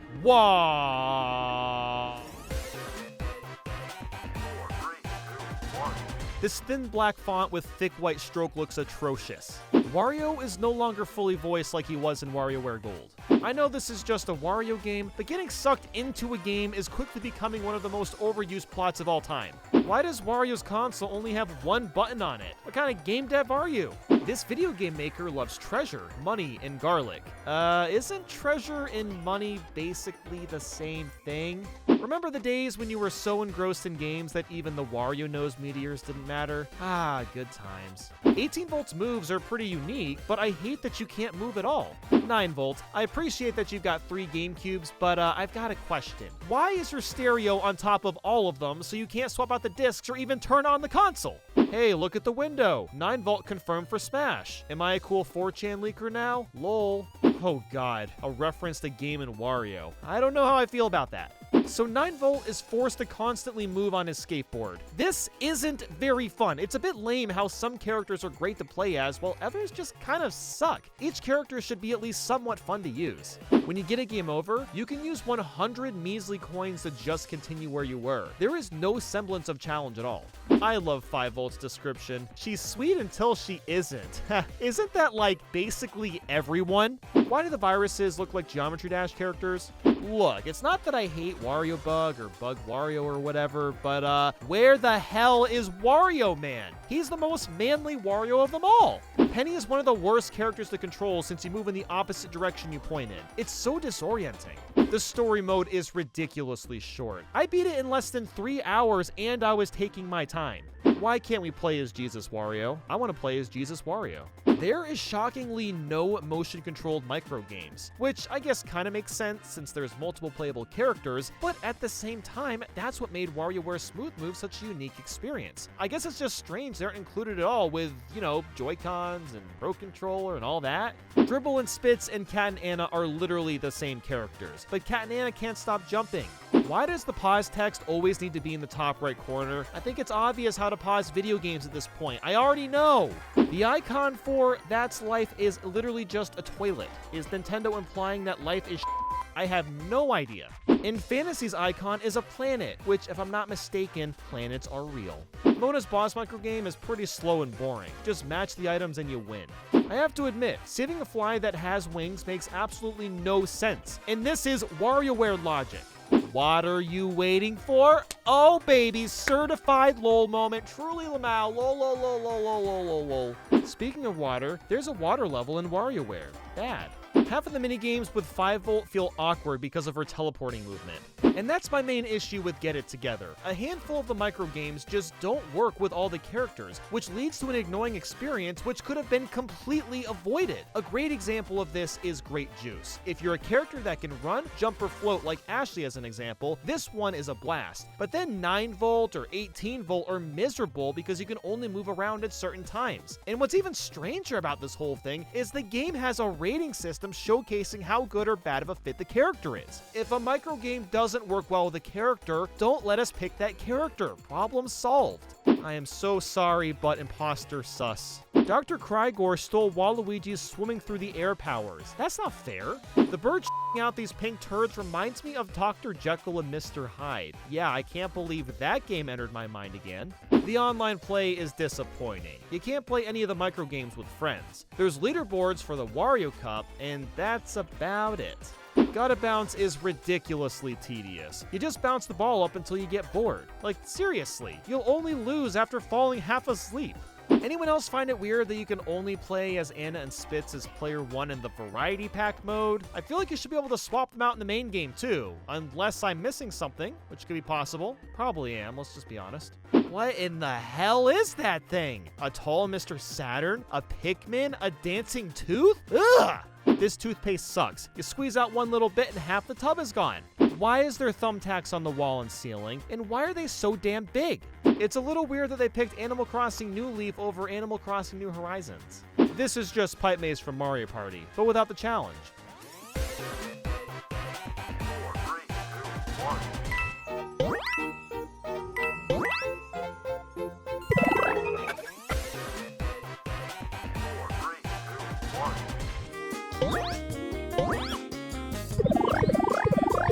Oh yeah, that was nice.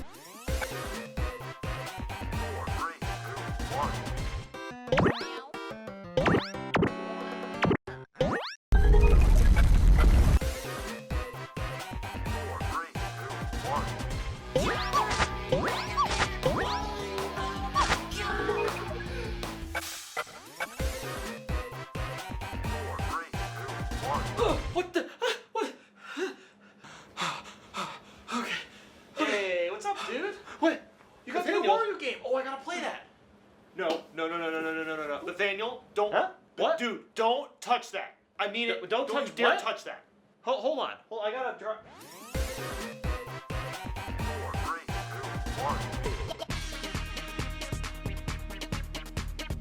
It is about time we got a new WarioWare game. The last proper one was Smooth Moves on the Wii. WarioWare DIY, Game & Wario, and Gold don't count as they were either spin-offs or compilations. Brand new to the game is fully playable WarioWare characters, each with their own custom moves. And there's even co-op so you can enjoy the game with a pal. This menu has personality. The colors contrast beautifully off each other, and all the icons bounce around when selected. Look at this character select screen. Yellow scrolling background, lower black thirds, a hand cursor, spotlights on the bottom. This is 100% inspired by Smash Bros. Ultimate, and I am loving it. The character animations are so clean and well done. They feel so alive, and most of them are fun to use. I wish I was as cool as Jimmy T. Dr. Wario's got that drip. Look at that man. You have tea time with Clyde. You have tea time with Clyde. It's like this with every WarioWare game, but the massive amount of variety with the microgames always impresses me. You genuinely have no idea what to expect as the game goes all out of its way to defy any and all expectations. Unlocking all the microgames goes by really quick, which is honestly kind of nice. I like getting them all in one sitting.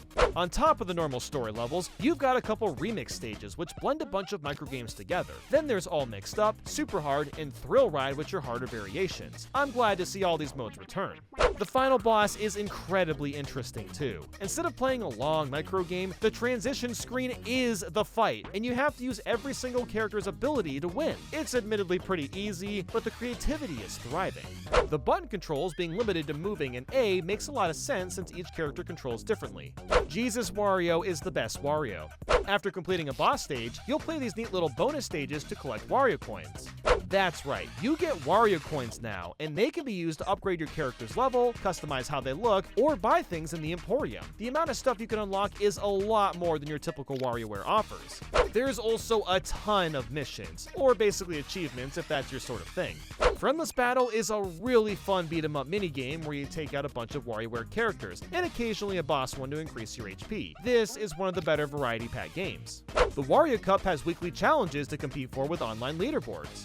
Large Nose, WarioWare but Pogger Face. This microgame looks so much like Cuphead. Props to the guy that made this one. The claymation work with UFBs is stunning.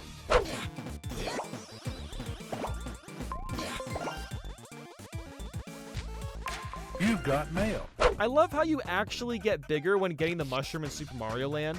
It honestly cracks me up how fast Toad bustles to the star when the path opens up. Like, damn, look at him go! I'm playing WarioWare Twisted microgames with the same rotate mechanics inside WarioWare Get It Together. The levels of meta is insane. The final boss for Nintendo is pretty cool this time around. You play through levels in Mario World or Mario Maker. Look at how magnificent that moose is. Or maybe it's another animal. What is this even called? I don't even want John to correct me. You just tell me in the comments. Please recycle. Gymnasist. Peril shoot. Mole-in-one. Ah, yeah, this is the ultimate pun game. These post-it notes are really satisfying taking off for some reason. I am really surprised at how good the 2 through 4 player modes are. Duelius Maximus is playing microgames, but it's a versus mode instead of co-op, which I honestly vastly prefer. And then the lightning round is the same thing, but you lose hearts if you take longer to beat the same microgame. Balloon Bang is also a banger since you each take turns either playing a microgame or blowing up a balloon. Whoever is playing the microgame when the balloon pops loses. And man, the tension is high by the end because you swap places so fast. Pucker Up literally puts a microgame inside of a hockey puck, then you have to score that puck into a goal and then win the microgame to get a star. Not only is this the most ridiculous idea ever, but the other player can distort and mess up your screen, making it even harder to win. The last one I have to bring up is Frenemy Frenzy. Look at how goddamn animated that title screen is. Like, whoever drew that, good job. It's basically a really simplified version of Smash Bros. You beat the crap out of each other to win. You'll swap characters randomly, get access to a bunch of items, and there's even 4 different stages just for this one mode.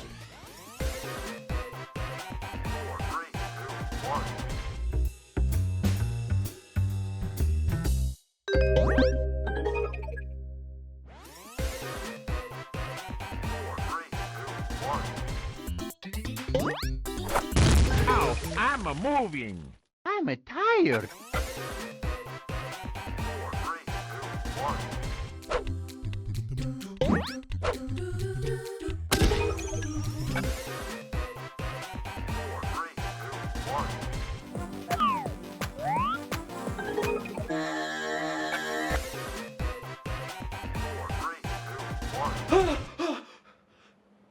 So, you meant no touch the game. Tried to warn you.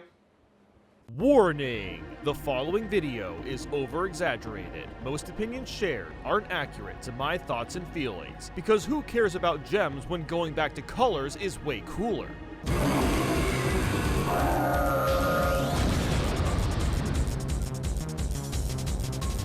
Pokemon Black and White have to be the most boring names for a Pokemon game ever. Everyone told me Black and White was great for its expansive story.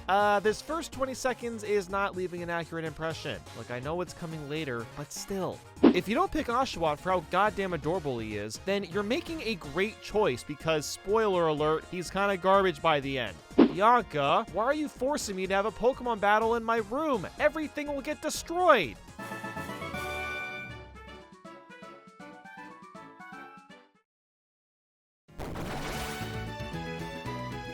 Oh, I f***ing called it, huh? Random thought, but which of the 3 Pokemon were crawling on my walls when the only available moves were Tackle and Tail Whip? This is the chillest mom ever. The kids are all like, hey, we kind of destroyed your daughter's room upstairs. And she's all like, yeah, whatever, it's cool. Go meet up with the professor. Have fun today. Saving the game still takes an absurdly long time. It's roughly 10 to 11 seconds. That's better than Diamond and Pearl, but not by much.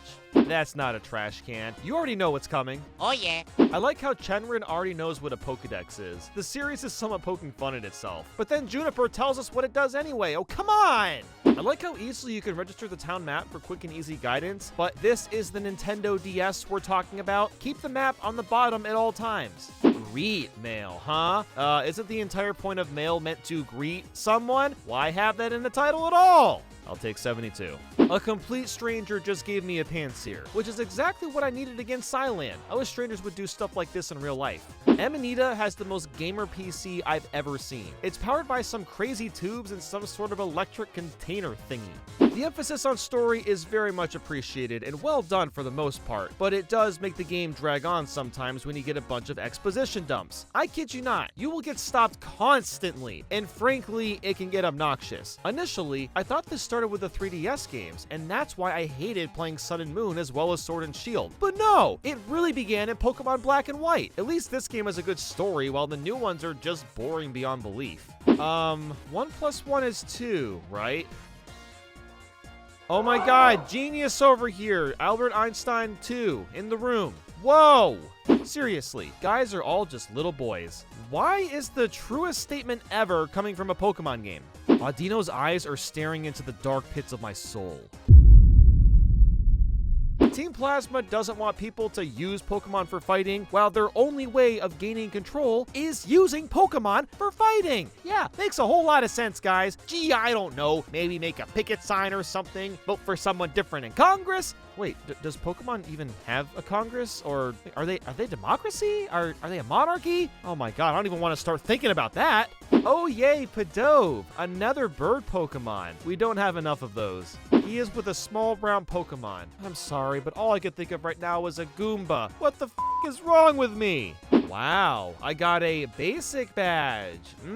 Great name. Sure makes me feel special. I can only access floors 47 and 55? What the hell happened to floors 246 and 48 through 54? Wow, my reward for spending 5 minutes answering mundane questions is a soda pop. These surveys are just like real life. Why is this trainer T-posing at a time like this? How could I possibly forget your promise to fight you when you told me literally 20 seconds ago? Not gonna lie, I'm not a fan of the entire game being linear. If I don't follow most events in the exact order I'm supposed to, I get yelled at, basically. Replacing the Pokemon contest with the musicals was a mistake. I am a ball boy who collects tennis balls. Very good, Jimmy, very good. What was the transition for? The air? This Pikachu is not pleased. He needs a milkshake or something. These trainers are living the life. They get to ride roller coasters all day long and then get off just to have Pokemon battles. I'm so envious of them. Happiness is here today, gone tomorrow. There is no everlasting happiness, so don't be greedy. Okay, but like, for real, which developer at Game Freak was having an existential crisis when writing half the script? I like how deep it gets, but just damn, it's Pokemon! Nice try. I see you making another Pikachu clone. Don't think I didn't notice, Emolga. This Fungus is just a mushroom with a Pokeball on its head. And Amoongus is the imposter. Sus. Haha, this will be hilarious 3 years from now. Ha ha ha ha! No. Why on earth do the newer games not have triple and rotation battles? These are awesome and a great way to freshen up the gameplay. Having different seasons is incredibly cool, but they only change once a month, which is a pain if you want to do certain things or events. Clink is literally just some spinning gears, that's all. And of course, I'm obligated to bring up Vanillish, the ice cream Pokemon. And then there's Garbodor, which is a pile of garbage. Okay, there we go, obligation's over. Let's be real, having nurses and doctors heal you in the middle of routes is a cool idea, albeit it makes the game easier. But what's on my mind is the symbolism of having to pay up before you can get proper health coverage, because living longer is just luxury, which is kinda messed up.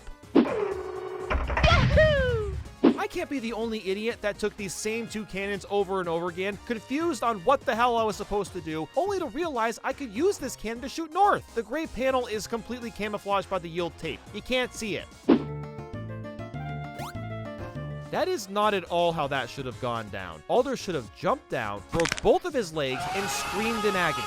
That's right, I find rocks, and then I give them to people. That's my simple life. You rock. Hey Bathaniel, I think I found your one and only soulmate. It's kind of disappointing that Team Plasma just ended up manipulating everyone about freeing their Pokemon. I don't know if this is further explained in the sequels, but it's kind of lame that the ending basically turned into Team Rocket again, but more lying. I gotta be honest, Reshiram and Zekrom are the most forgettable legendaries design-wise. I don't know what it is, I think it's just the absence of color and the lack of interesting expressions on their faces. They just kinda look like statues, lifeless and drab. Okay, hold the phone. If I can put Reshiram in my party and transfer another Pokemon to the box, why can't I do that literally any time I want? Pokemon Let's Go Pikachu and Eevee did that. They had the right idea.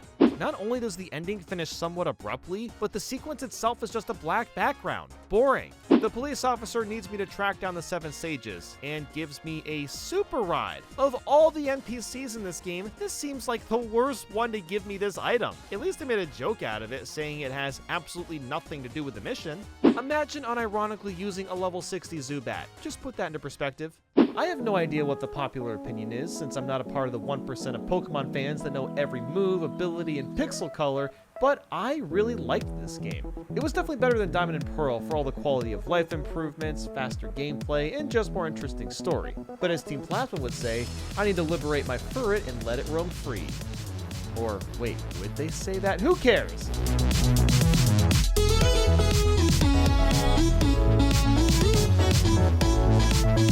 So this won't be the typical intro because I wanted to do something a little more personal. Over 10 years ago, I released a video series on this channel called the Frustration Series. These videos are no longer on the channel anymore, but this is when I first started to get viewership and subscribers from the Super Monkey Ball 2 series in particular. If it wasn't for this game, I don't know if I'd be doing this YouTube thing right now. So the fact that Saga was kind enough to provide a code to me and basically make things come full circle after all this time is truly a blessing. So thank you to Saga, and thank you for watching after all this time. With that said, I'm not going easy on Banana Mania just because I got it for free. Also keep in mind that I'm playing this game on PC and I received the digital deluxe version, so that includes a few extra characters. I've also gotten this before any of the DLC is released and the inevitable patches. So with all of that said, let's get started. Warning! The following video is highly over-exaggerated. Most opinions shared aren't accurate to my thoughts and feelings. Monkey and Ball make my monkey brain very happy. I poo.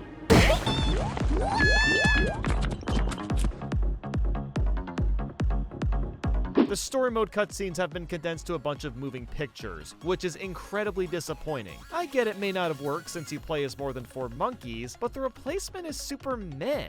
We don't even get the I poo jingle.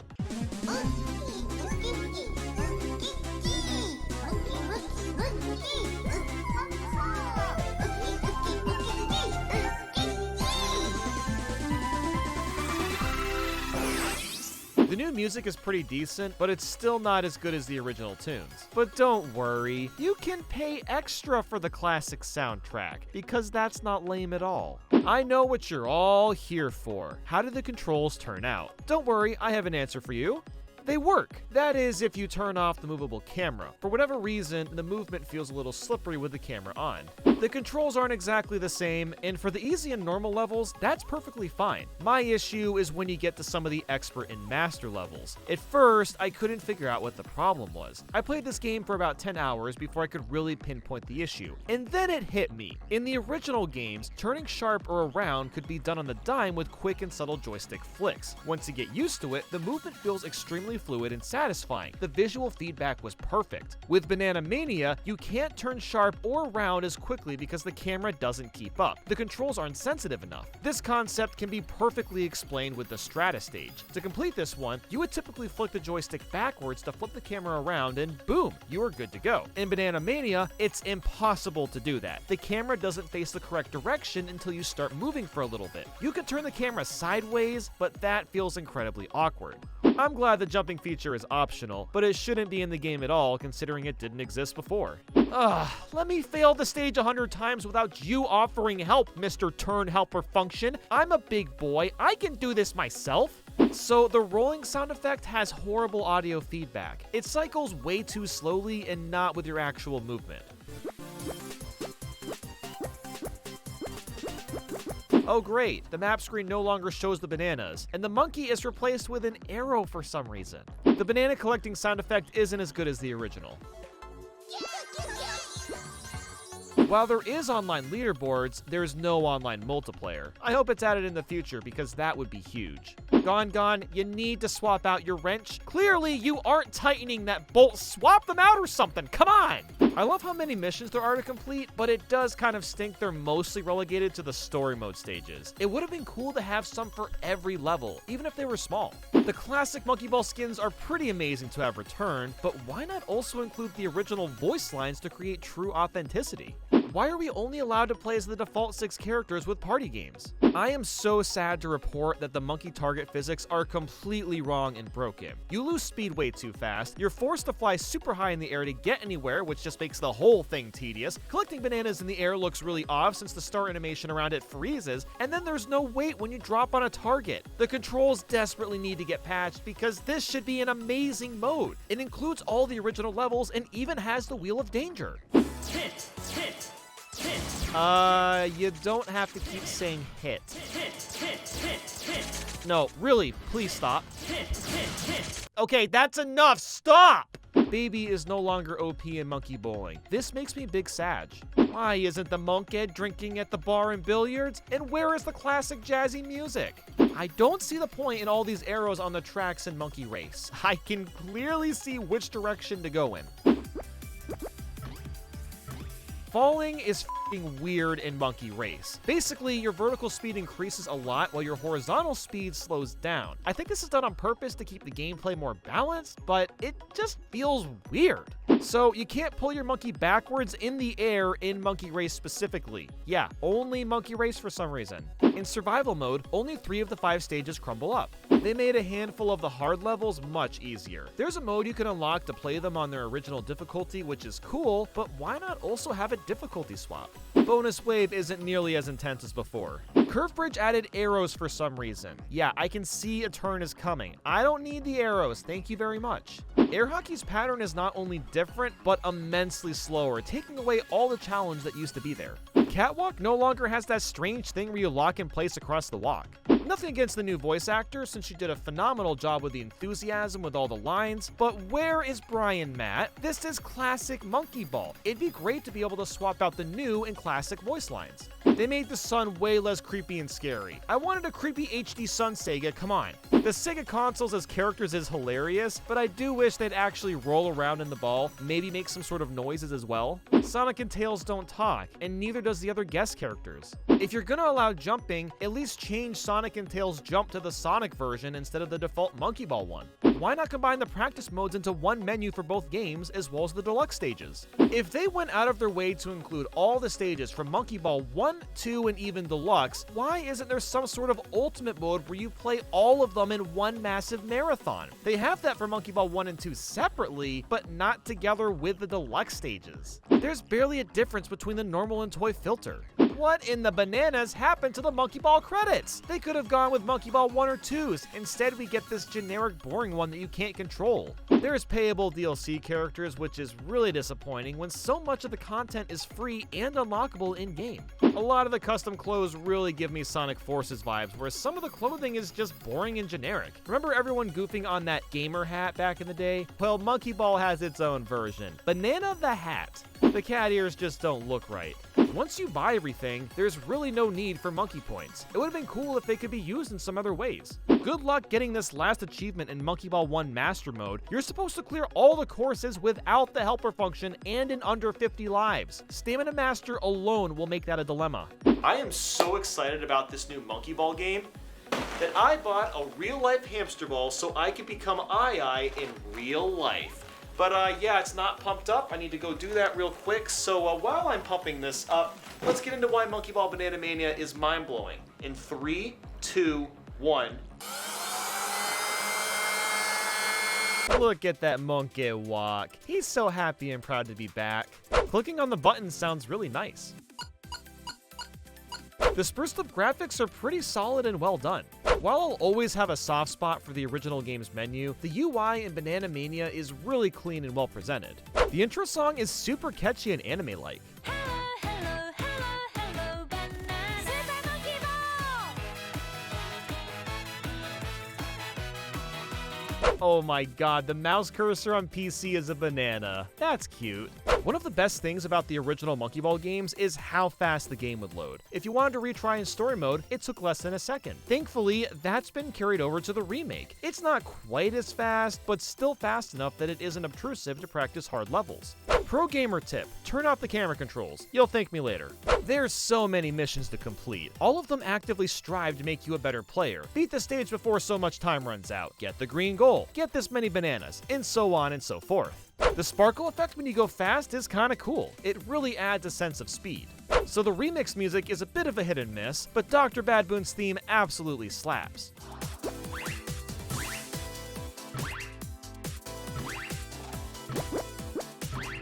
The controls can be customized based off the main game or the individual party games, which is really cool, honestly. Speaking of the controls, they're not exactly the same as the originals, but they work well for the most part. You can even show your input direction, which may help some people figure out which way they're going. I'm really glad they removed lives altogether. Some people may say that makes the game easier, but the levels themselves still require a lot of skill. It just takes away the frustration of getting a game over, and that's about it. And let's be honest, you maxed out your lives in Monkey Ball 2 anyway and still struggled. Speaking of difficulty, they did not go easy on Stamina Master. In fact, they made it harder. They increased the curve on the green path, which before made it somewhat easy to bounce off of and get a cheesy win. Now, that's nearly impossible to pull off. At the end of challenge mode, you get a clear time, bananas obtained, fallout, and time over stats. This is going to make the game so much easier to get into competitively. There's a ranked challenge mode where you'll compete to get the best time in the main game or a party game. The amount of Monkey Ball characters included is insane. You've got the 4 originals, plus more obscure Monkey Ball characters like Doctor, Yan Yan, Jam, and Jet. Jam is a character from Monkey Ball Step and Roll, while Jet is from Monkey Ball 3D. Plus, they all have alternate costumes that you can unlock. And on top of that, the original 4 have the old school GameCube renders thrown in. Plus, Doctor and Yan Yan have brand new renders in that same style. And that's not even the crazy part. Other unlockable characters include Sonic, Tails, Kazuma from Yakuza, Beat from Jet Set Radio, and the Sega Dreamcast, Saturn, and Game Gear. The roster not only feels complete, but at the same time surprising and fun. But for real, the consoles are probably my favorite for just how dumb they are. They don't move at all, they're just static 3D models and it's hilarious. It captures the essence of Gen Z humor. If that wasn't enough, there's gonna be some DLC characters which include Morgana from Persona, Hello Kitty, and Suezo from Monster Rancher, and likely even more later on. I love that with the non-Monkey Ball characters, you collect objects that relate to them, like Sonic and Tails getting rings. The Monkey Ball skins aren't put side to side on the character select screen like with all the Marios in Mario Kart 8, but instead are swapped with a push of the button. So much cleaner and better. There is so much stuff to unlock in the point shop. You'll get all the characters and game modes through here, as well as customizable hats, shirts, shoes, balls, and even filters for the photo mode. That's right, there's also a photo mode where you can pause at any time and grab a cool photo at any angle you want. While playing, there's 3 different art styles you can swap to, including Sepia, Monochrome, and Toy. There's a hilarious exploit where if you continue to jump and go forward, your jumps get higher and you continuously build speed. What's happening is the game is retaining the fall speed, and there isn't enough time on the ground for it to slow back down. It's truly entertaining, and I hope it doesn't get patched out. If you complete Golden Banana mode, you unlock Golden Eye. I appreciate that there's an award for being such a stupidly hard game mode. Melting Pot now has colorful balls, and I like the extra color. The monkey wearing the top hat makes me feel so sophisticated and smart. Oh yes, let's just get some bananas. Ooh, hit the gold. Oh yeah, time bonus. The party games they brought back for the most part are a ton of fun with friends. Monkey Race controls way better than the original games, and it comes with all the courses from 1 and 2. The speed is basically just a little bit slower, so now you can actually control what you're doing with sharper turns. You can also basically enable rubber banding in Monkey Race, which is super bizarre, but kinda neat. The star speed boost was heavily nerfed in Monkey Race, and thank God, because it was way too easy to fall off previously. Monkey Fight includes all the previous stages, and even survival mode where the stage crumbles apart. Monkey Bowling is surprisingly in-depth with multiple different rule sets, and even 3 different modes. With Monkey Golf, you get mini golf and normal golf, so it's basically 2 different types of golf games in one, on top of all the party games, on top of 300 courses in the main game. God damn, this game has content! Thank Thank God Exam C is 90 seconds long instead of 60. This stage is horrible as it is, so the extra time is greatly appreciated. Wow, that was really good timing, huh? Anyway, make sure to have a great day. Go eat a banana because they are yellow and they have potassium, and I would approve of you. I'm gonna go monkey, okay? Okay, here we go. Warning! The following video is over-exaggerated. Most opinions shared aren't accurate to my thoughts and feelings. Building this was basically a dream come true. Let's just be honest. Okie dokie.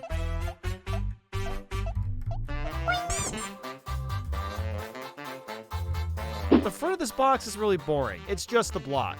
As cool as this is, why is the Lego set built inside a question mark block? Speaking of questions, why was this block used when it's not in Super Mario 64 to begin with? I love the website's description. Peach's Castle, Bob-Omb Battlefield, Cool Cool Mountain, and Lethal Lava Trouble. Not land, it's trouble now. The same mistake is found further down the page too. Oh come on! We're back to the manual again! What happened to the convenient mobile app? You can technically get a PDF of the book, but you can't move the instructions around in 3D. That's really too bad. Celebrating Mario 64, a gold banner. Where have I seen this before? You can't tell me that this guy in the green shirt isn't Aaron Hansen in some random alternate universe. Mario takes a high-velocity shortcut across the bridge. The cannon? I guess that's one way to put it. Here we go to Cool Cool Mountain. From high atop the mountain summit to Snowman's Land. Funny enough, Snowman's Land is an actual stage in the game. You can't show me a picture of the Cool Cool Mountain snowman and assume that you'll fool us. Mario must push the bullies off the platform. Again, that's wrong. You literally can't push them. You must jump, jump kick, or ground pound them. It's Bowser, Mario's powerful nemesis. Yeah, the same guy that can get thrown hundreds of feet through the air from a chunky plumber. The question mark block, an iconic staple of the Super Mario series, didn't appear in Super Mario 64. Wait a second. You were fully aware of that from the get-go and still went with it as the final design? What? The minifigures are adorable, but an actual full set of these levels would have been even cooler. Mario is just 3 tiny pieces with a mustache drawn on. The best, worst Mario I've ever seen in my life. Okay, but for real, why does he look like a gnome? He's not a Gnoblin. He's not a Gnelf, not even a Gnome. He's a Gamario. Then you've got Peach, which is just 2 blocks and a thin block for the ponytail in the back. Perfection. They made Yoshi bigger than Mario for some reason, but hey, at least you can finally ride him. Well, you can ride the top of his head, at least. The tiny paintings inside the castle are amazing, but this is not at all what the actual game layout looks like. Not even close.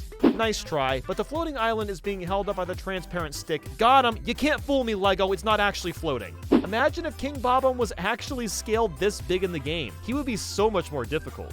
I like how the baby penguin is basically the same size as the mama penguin. Also, I can't throw the baby penguin off a ledge anymore because Mario doesn't have arms. I mean, I guess I can do it if I want, but it's just not the same. It's really strange how the eyeball and King Bob-Omb were made into little spears, but the big bully isn't. It's a really weird inconsistency. The Bowser puzzle pieces are a great touch, but they don't actually move. Boo. Over 2,000 pieces, and most of them are dedicated to the question mark block. I kind of hate that.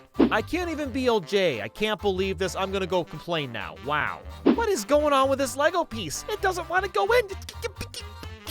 A lot of the steps tell you to collect multiple pieces to build all at once, and then add that to a bigger structure. That makes a lot of sense. And then there's step 95. This one tells me to get this piece twice. Thank you, thank you.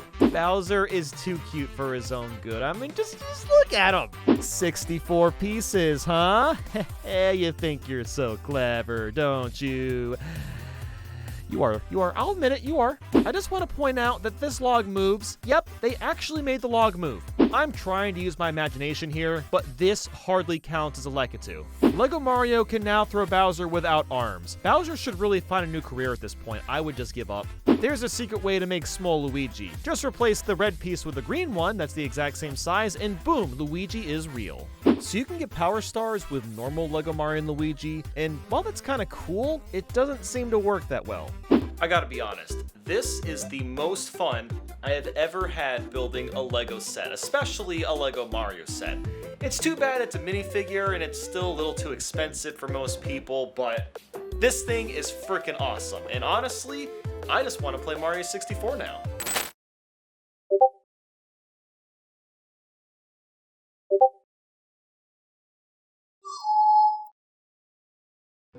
Oh, Nintendo. I don't have time to make a skit with Lego Mario and Lego Luigi, so what we're doing today is I'll be showcasing Lego Mario 64. Mario 64. Is that the name? I don't even know what we're gonna call it.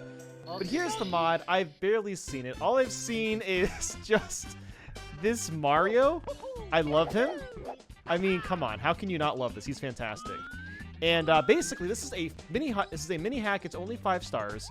And the goal here is to just get all the stars. So I'm going to go ahead and check out everything. The only reference material he had was based off the website.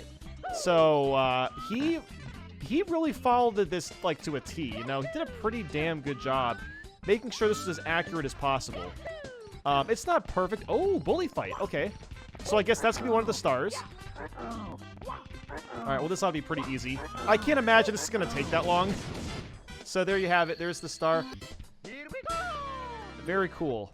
I also love how he kept the peace sign. That's really funny. But anyway, okay, so I guess that's it for the lava land. Let's see what else we have. So now we're going to go ahead and go into Bob-omb Battlefield. It's so tiny. I do wish that the Chain Chomp was here. That would have been, you know, a nice little feature. But, you know, again, we wanted to try to stick with the Lego aesthetic. Wow, that actually works. Okay. Well, there you have it. Star number 2. Also, the entire question mark block is modeled, although I don't believe there's any use for it. I was kind of messing around with it earlier, and I didn't really see a good use. All right, let's go. You know, let's go and check out Cool Cool Mountain. This is basically just climbing up, like, the slide. I guess. I'm assuming the star is going to be up here. Yes, okay. All right, well, that was pretty easy. So let's see what's next. I'm guessing it's going to have to be in Peach's Castle, right? That's probably where the star is going to be, because we've gotten one in every other area. Ooh, Peach! And they even made Peach exactly the same as well, with the super straight ponytail. Can I talk? Tell me I'm a pretty princess. You are a pretty princess, Peach. Yo, let's go. That's how we get the star. That's hilarious, dude. I love that so much. All right, awesome. So one more star. I have no idea where it's going to be. It is way back there. That is not an easy spot. I'm actually not sure I'm going to reach that. Let's try this. Is that going to work? That's going to work. There you have it. And that is the entire hack right there. That is Lego Mario 64, Mario 64. Warning! The following video is over-exaggerated. Most opinions shared aren't accurate to my thoughts and feelings. Look, pal, the Switch is the Switch one way or another. Capiche?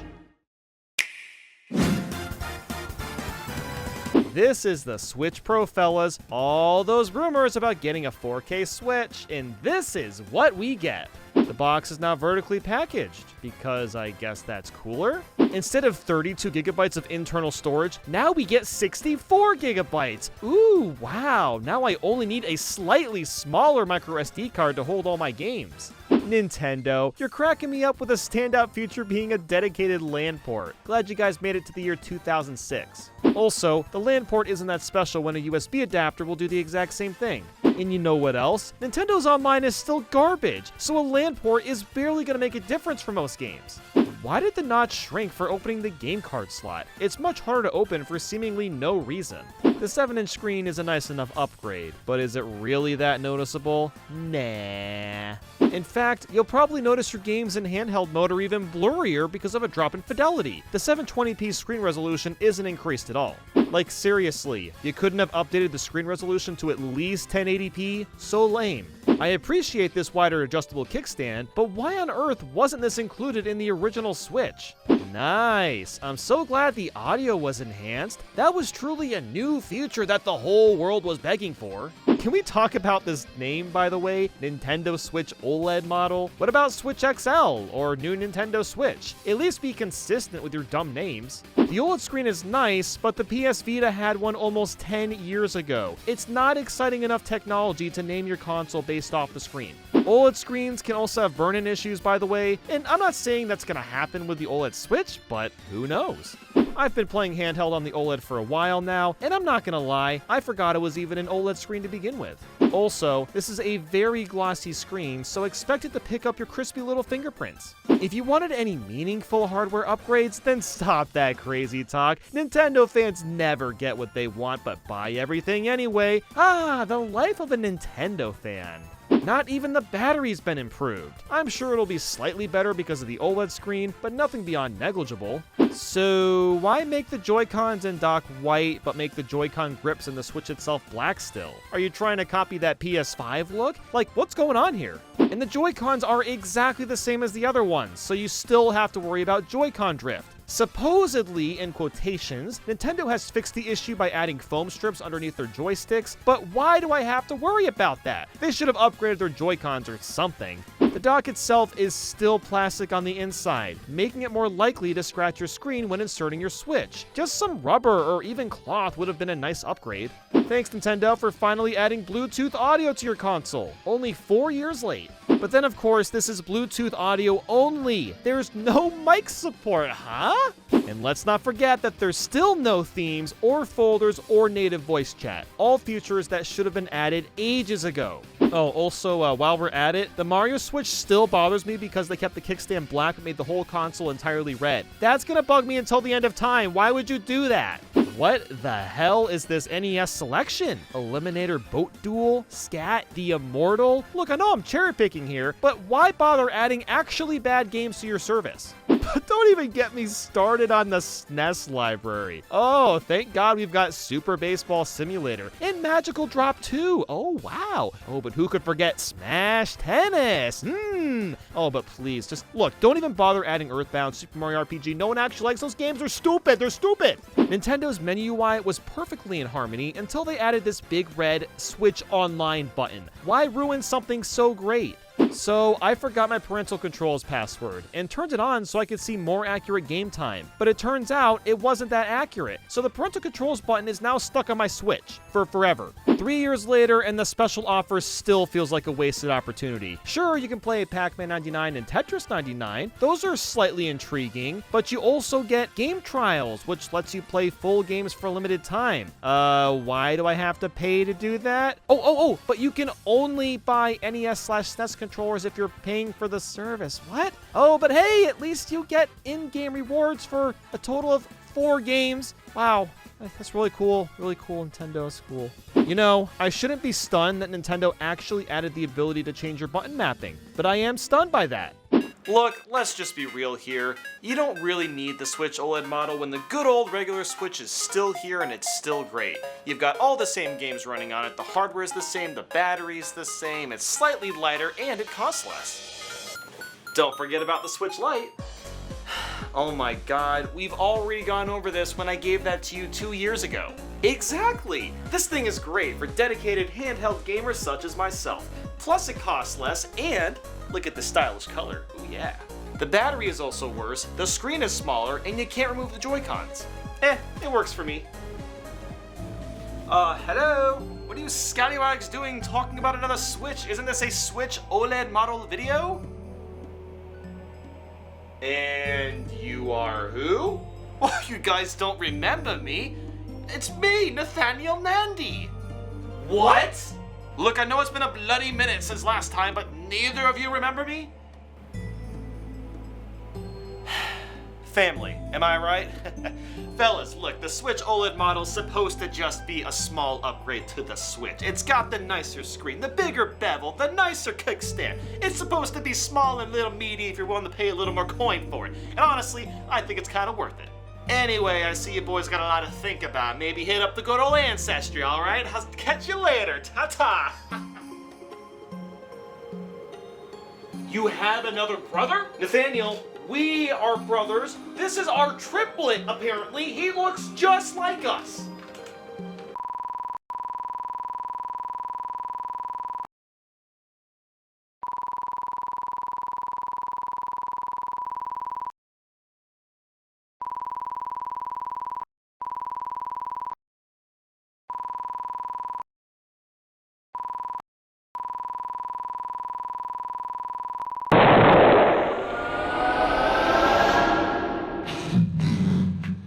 What is a Deltarune supposed to be? How about this? I got a better anagram. You should call it R-Nut Lead. Yeah, that one? Perfect. Would I like to start from chapter 1? No, I want to start on chapter 5. Why wouldn't I begin on 1? The soul really just Mega Man'd its way out of existence, didn't it? Why do all the legs look exactly the same? It's a lay epic troll, I'm telling you. Do I accept this body? I mean, I guess I have to. I'm not even being ironic when I say that my favorite food is pain. I'm just used to it at this point. You acknowledge the possibility of pain and seizure. Look, pal, don't remind me that reality is a thing we all have to suffer with. I know that you all know why there's a birdcage in Chris's room, but his mom doesn't know what's happening. So why did she initially get him this cage when he doesn't own a bird? A landline phone? Yikes. Can't wait to go to the library. Okay, but for real, why isn't everyone doing a group of 3 when there's only 9 students? Alfies, how about math correctly, okay? 9? You can't do groups of 2 with 9. Alfies is the textbook definition of a substitute teacher with no control over the class. Yummy chalk. That's my favorite snacky too. You'll do our project. How's that sound? How about a no on that? Wait a minute, you didn't let me pick. What the heck, Susie? Oh, I get it. Toby recently watched the Chronicles of Narnia. So Deltarune has turn-based and real-time combat. That's pretty cool, but we aren't able to fight back when in real time. Oh no, it's Tingle. For better or for worse, this story reminds me a lot of a Zelda game. So what if the world gets destroyed? It's none of my damn business. Wow, that really says a lot about our society today with aspects like climate change. I won't be around when the earth is destroyed. Who cares? Lol, lol, lol, lol, lol. Anyone else find it weird that Lancer rarely uses his bike? I know that it can run out of fuel, but why run around when you've got a bike? There is no Professor Oak to yell at you. Just ride your bike around. Why is Rousey's training dummy made to look exactly like him? There are so many suspicious things about this guy that we'll get to later. There's no way to adjust music and sound effects individually. Enemies ahead. You're gonna die. If you're reading this, I guess you're dead. Okay, buddy Lancer, old pal. Whatever makes you sleep at night. Whatever you do, don't check the tree. Oh, yeah, guess what? Of course I'm gonna check the tree. Wow, I checked it. Sorry. Somehow, you survived the maze. And I'm just as surprised as you are. I never thought that I would feel threatened by a puzzle piece's face, but here we are now. Because then we get impaled and die? Cool. I'll work on that, and you do the puzzle. Susie, no, that's not how that works. That is not how that works. Tier 2 swear words? Wait a minute, there's tiers for swear words now. I'm really curious what the other ones are. The only thing I'm scared of is how well-toned the Dogecoin's legs are. How do you get those results? Ah, yes, my favorite weapon, duck. Very funny, but I absolutely should be allowed to walk around this tree. Could we just, listen to Lancer's spiel and walk at the same time? I'm tired of being forced to stop every 5 seconds. Lancer portrayed the Lightners? Oh, who could have seen that coming? Imprisoned for eternity. That sounds like it might take a while. Yeah, I'd say so, Rousey. Yeah, I agree.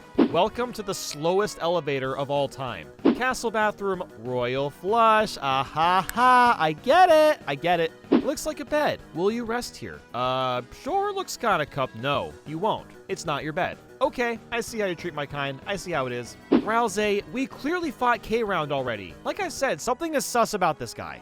Yeah, I don't think I need to explain why the king is a very, how do I put this, suggestive-looking character? Lancer really responded to Susie about beating up his dad, saying, "That's okay, it happens." Yeah, just a typical Thursday for Lancer. The final scene fighting the king doesn't change that drastically depending on if you get a pacifist or genocide ending. What can I say? Personal journals make sense for the library. Libraries only have books. Oh, come on! I can't even play the piano with all the notes because it was obligated to fit into that corner. That's a big sad. This guy's not nightmare fuel at all. I'm not scared. Who's scared? Not me. It's a regular sink. Yep, it sure is. It's a clone of the other sink. Perhaps there was originally one tall sink that was cut in half to create both of them. Okay, stop making me have deep thoughts about a freaking sink. It's just a water tap sinky sink. Chris really do be pulling out a knife and giving us that menacing look for some pie, because that's totally all it is, right? Random thought, but does anyone else find it weird that nobody has chairs? I mean, hey, standing is better to do than sitting, but not even the teacher has a chair. Chris supposedly fell asleep standing up. I find that hard to believe. So Rousey wants Chris to go back to the light world and into the closet on the east side and get everything on the ground. Have you ever noticed how specific Rousey was at this part? How does he know where all that stuff was? I've received Joe's entire life saving, $1. Wow. They are free for a price. Yeah, that's like saying free noodle, only $6. Why the hell is the jail for the Darkers in the same place where Rousey lives? That is really creepy and potentially dangerous. Teens are merely big children, and adults are even bigger children. Actually true, the sooner you learn that the better, because adults just hide that they're children more. Just saying. No, I am a computer. Smart. Yeah, this is the same kind of computer technology that has a GPS system that still takes you on back roads for no reason when the highway is literally right there. Why does that happen? Oh Discord themselves are attacking, Space Invader style. Very clever, Queen, but contracts have to be signed with cursive to count, not with a puzzle. Why the hell did Birdly turn into Falco? What is it with the trash cans holding cash? Even in this fantasy world, nobody would actually do that. If Queen is actually a robot, Noelle shouldn't need to hold her up. There's no muscles inside that metal suit. Oh, come on. Just knock over the cones. I don't want to go around for no reason. You can kick them. Come on. You do not do crazy things like have opinions. Bro, imagine having your own opinion. Oh, high five for life. Woo! You aren't going to touch that cheese, are you? Noelle, I will gladly touch the cheese. Ooh, yeah, what a good little cheese. Hello. I never want to see cheese ever again. Immediately sees more cheese. I'll never get to be a big shot like Spamton, and that's too bad. That moment when the car jukes you out. Oh, great. Queen only plays mobile games. I don't like her anymore. This entire area gives me serious Monsters, Inc. vibes. So Lancer freezes up because he left his own Dark World for too long, but why hasn't this happened to Rousey yet? When are they gonna be done in there? It's gonna be a while. I just found another bathroom. Sorry. Ah, that totally isn't a scrapped suit from Dr. Robotnik. So Rousey says that Dark Fountains will create Titans, and that will cause a lot of devastation. First off, how is Rousey the only person to know this happened?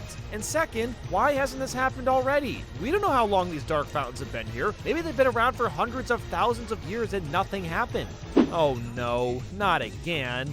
Damn, Chris managed to climb back up the window. I gotta admit, I'm impressed from that.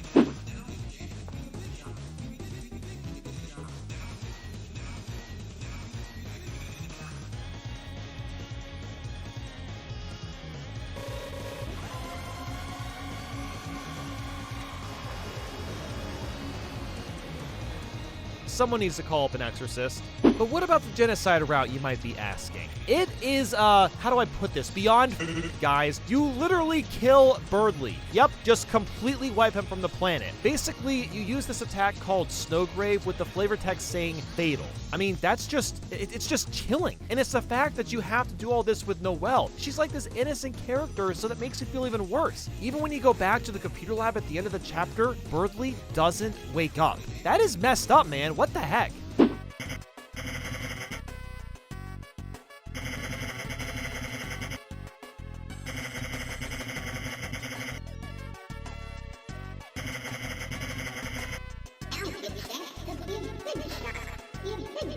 Warning! The following video is over-exaggerated. Most opinions shared aren't accurate to my thoughts and feelings. So don't you dare pick me for chance time. I would be moderately upset, man.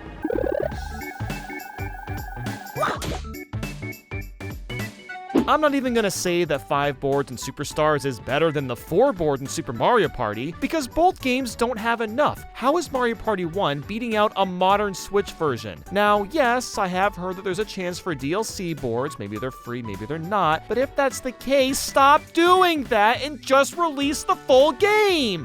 Why is the character selection so small? There were 20 characters in Super Mario Party and just 10 here. The Mushroom Mix-Up Song remix is just okay.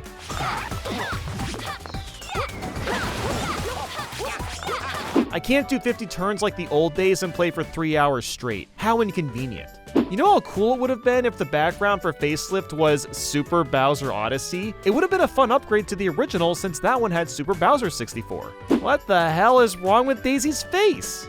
Really? The picture beneath the tiles is just a generic mushroom or flower on a white background? We couldn't have gone with anything more interesting? I miss the old announcer. There was so much more excitement.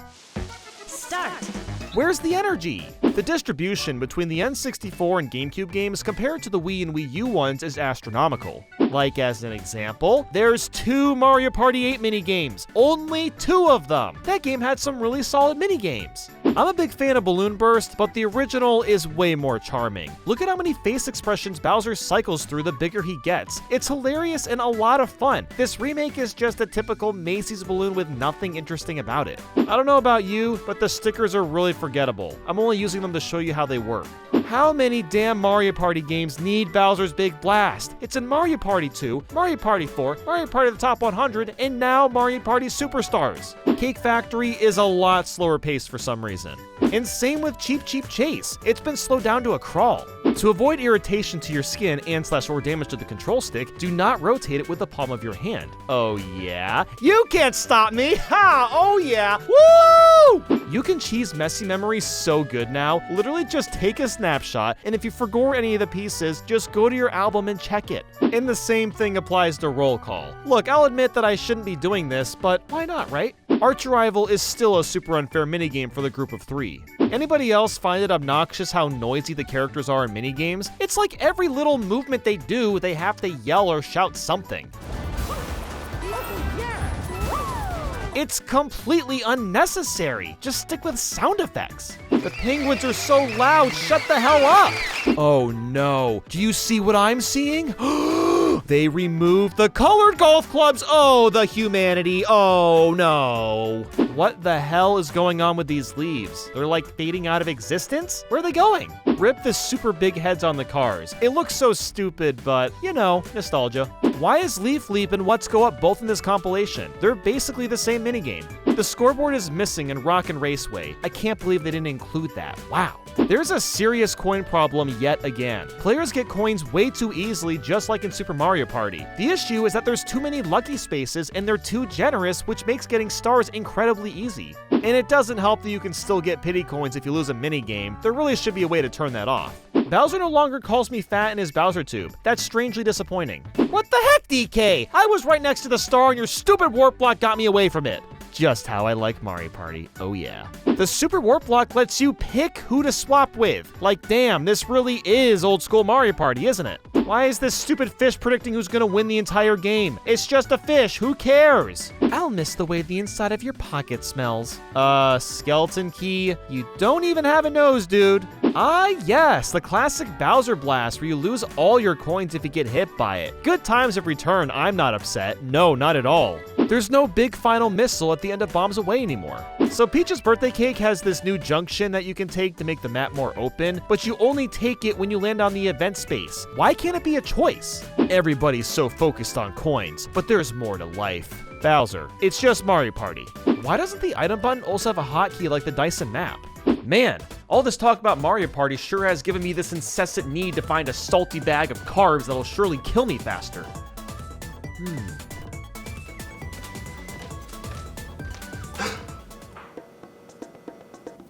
Ooh, carbs, come to Papa.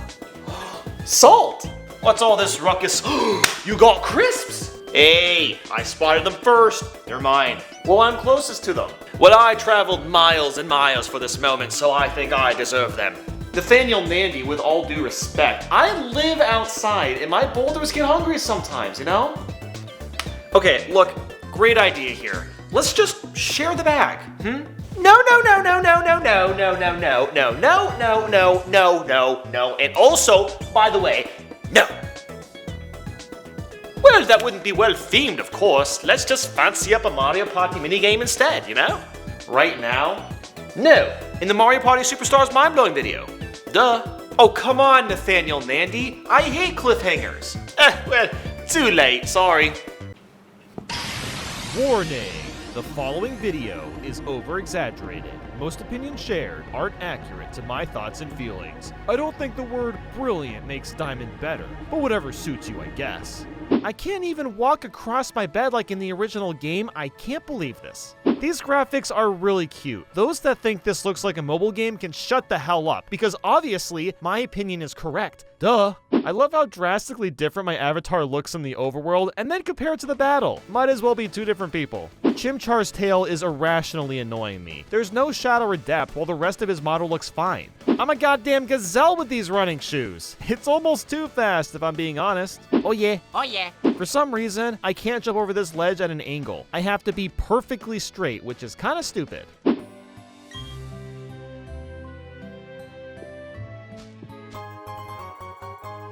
Okay, this hat is adorable. Lucas, why do you care what I tell my family? Let me go through the stupid grass if I want.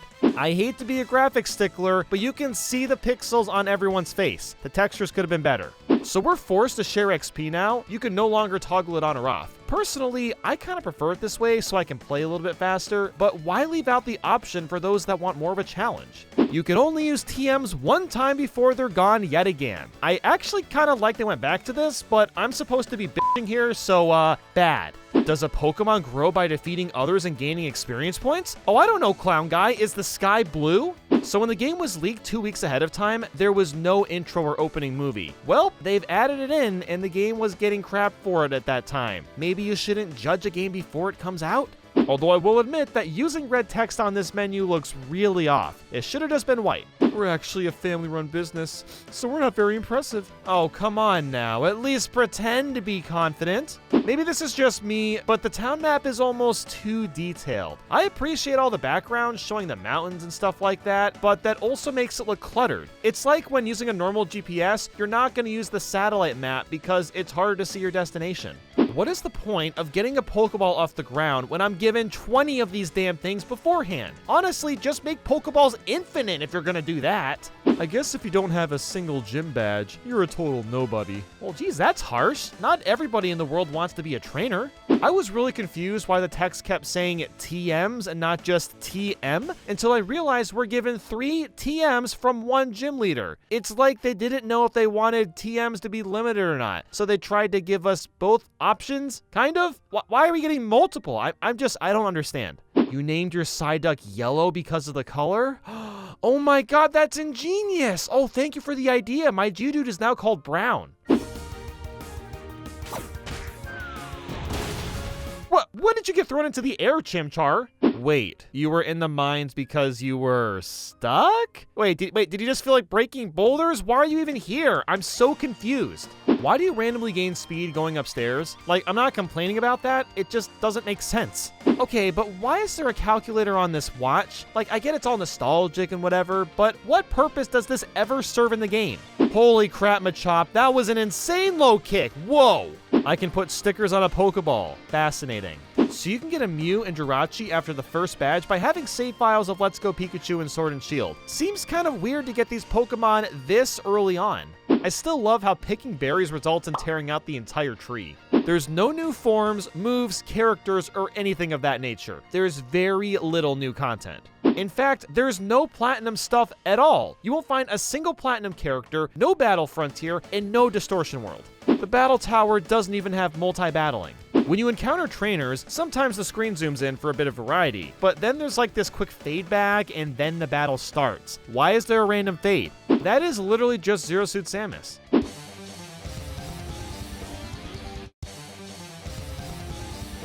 The song still resets when approaching 2 trainers. This could have easily been fixed. Look how much room. How can I go through this gap when there's so much room? If the underground caves let you see wild Pokemon, why can't the rest of the game be like that? Now that I've seen Cynthia, I finally realized that these characters look like Bratz dolls. Yeah, there's gonna be Rule 34 for all of Eternicity's gym trainers. It's just gonna happen, get ready for it. I still don't care about the contests. Why is Onix so small? Like, I kinda get that they want things to be well proportioned, but this wasn't a problem in Let's Go Pikachu / Eevee. Why is it an issue now?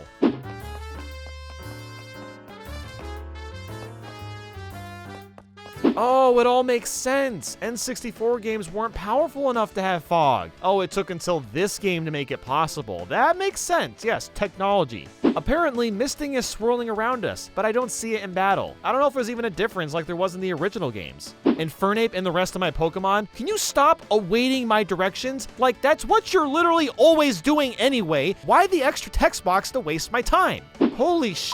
It's Professor Oak with beautiful locks of hair. This is too much math. I thought I was done with school. What's with this random stutter? Is the game too powerful for the Switch? They can't even bother to keep my frozen Pokemon in a block of ice. How does Pokemon Stadium have the ice block at all times, but this game doesn't? I gotta be honest, this is not appropriate music for a bunch of dead Magikarp flopping about.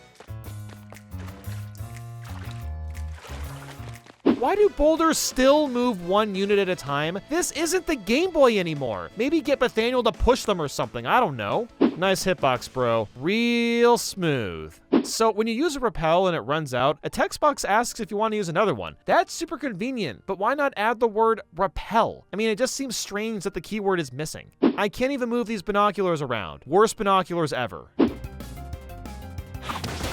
Whoa, whoa, whoa, whoa, whoa. I know this isn't a level 9 Blissey, but isn't the health bar supposed to take like 5 minutes to drain? This is not a faithful remake. Why aren't you wearing shoes? You're on Victory Road, for crying out loud. Game Freak make really lifeless remake. Where's all the platinum content? Oh, not you again! The Grand Underground is pretty addicting, I gotta say. There's a lot of legendaries to catch as well. You're just being too harsh, pointing man. Put me back in the Great Ball. I hate Boulder. Warning. The following video is still over-exaggerated. Most opinions shared still aren't accurate to my thoughts and feelings. Well, hot mama Sakurai and the dev team, you added so much content that a sequel to the previous video is required. That's truly smashing. Hold up, I'm supposed to pay money for the Fighter's Pass? I can't believe Nintendo released an unfinished game, wow! I mean 69 fighters, 103 stages, 82 items, hundreds of spirits, World of Light, that's not enough for how entitled I am. In fact, the game should have just been free! Joker has gun for his neutral special. Yeah, that's too violent for my family-friendly Smash Bros. Can we censor that, please? Thank you. Kirby, that gun is way too small. And also, how are you shooting that without fingers? Not a single new item was added as DLC? Man, they didn't even bring back the super obnoxious red shell that everybody hates. What the heck? So, small battlefield. You just wanted to drop small battlefield because you thought it would be funny on the menu next to big battlefield, didn't you? They never added the remaining Smash Bros. Stages that were missing. I was really hoping to see Jungle Hijinks and Rainbow Road return. Tails and Knuckles are Mii costumes instead of actual characters. That's too bad. The Knuckles costume is kinda creepy as well. I'm glad they added a stage builder, and it's the best one yet. The only thing that it desperately needed were some target and board the platform pieces. That way, we would be able to create our own break the target and board the platform stages and share them online. Imagine how amazing it would have been to be able to pick from hundreds of thousands of target tests and board the platform stages. Also, there's not enough stage hazards. There's only 8 things to pick from. So who here's actually used the video editor? But what about Smash World? Yeah, it's the Nintendo Switch Online app. You know, the one that we all use when playing Switch games together? Yeah, I forgot about it too. So with Smash World, you can watch Smash Bros. Videos that were cut up, build spirit teams, and find stage builder stages. I guess all that is kinda neat, but I'll just go to YouTube to watch Smash Bros. Stuff in the actual game to find stages and build spirit teams. Oh, come on, they're adding Hero, not another anime sword fighter. Why doesn't the Kirby hat have Hero's beautiful, luscious hair? The hero's comrade spirit is miserable to beat. I hate this one with a burning passion because it gets really hard at Ike after fighting several enemies, and dying to him is pure agony.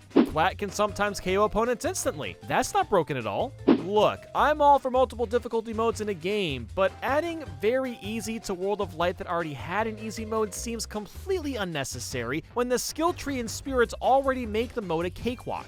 Why wasn't spectate mode here at the very beginning? Isn't it funny how nobody complained about Piranha Plant getting in as another Mario rep? Oh, but then of course you even think about adding one more Fire Emblem character and a shitstorm is brewed. Speaking of, Byleth. Thank you, Nintendo, for reminding me yet again that Fire Emblem exists. I know. I'm aware. Why is King DD the Gruntilda spirit? DDD is beautiful, Gruntilda is not. These do not match. You still can't capture videos with the screen recording. Like, I get you can use replays in this game, but just let us do both. We never got more achievements to do despite getting a lot more DLC. And we never got Smash Run either, one of the best single-player modes in a long time. I completely forgot there's a VR mode as well. Like, I guess it's kinda cool, but it seems so pointless when you can only watch computers fight, and I can't even save replays, so I have to record this screen with another camera. Did anyone ever actually see what the news app looked like until right now? Yeah, me neither. It would have been so cool if they added the DLC reveal trailers in the movie section, just as an easy way to go back and relive the memories. Terry's super special move, Power Geyser, is done by inputting down, down left, left, down left again, right, and then A or B. Now, granted, there is a simplified version of this, but I thought Smash Bros. Was supposed to be a simple game to learn. They couldn't even add Mai. That's truly disappointing. I get it, but still. If you didn't participate in the Spirit Board events when they were up, it's really hard to get every single spirit without just hoping they show up in the shop or Spirit Board periodically. Spring Stadium is one of the most anticlimactic new stages of all time. Wow, the sides and middle turn green and you can jump high. Ooh, so neat. First Sans the funny skeleton, now Steve the funny Minecraft man. Is this a video game or an elaborate post? I don't know anymore.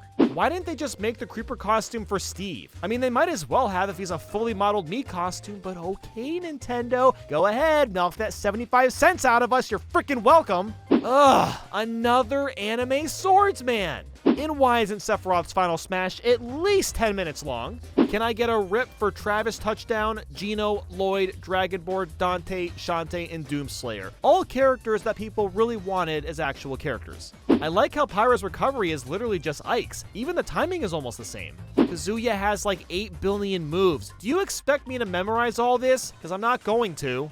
Wait a second. At the end of Sora's presentation, they revealed the amiibo shown that are planned for release, but they don't show Sora. Is he not getting an amiibo? What the heck, Disney? Sakurai added 11 DLC characters on top of the 8 new ones in the default game and every old character, which is an incredible feat to say the least. But I hate to say this, but maybe it's too much. I don't know about you, but I'm getting Netflix syndrome looking at this roster. And you know what that's like. You're just scrolling through Netflix, trying to relax, trying to find something to watch, and instead of actually watching anything, you spend 30 minutes just looking around because you can't decide due to the excessive amount of choices, and then you just end up stressed out and you have all this anxiety. Yeah, that's how I feel about this roster. It's literally too much choice.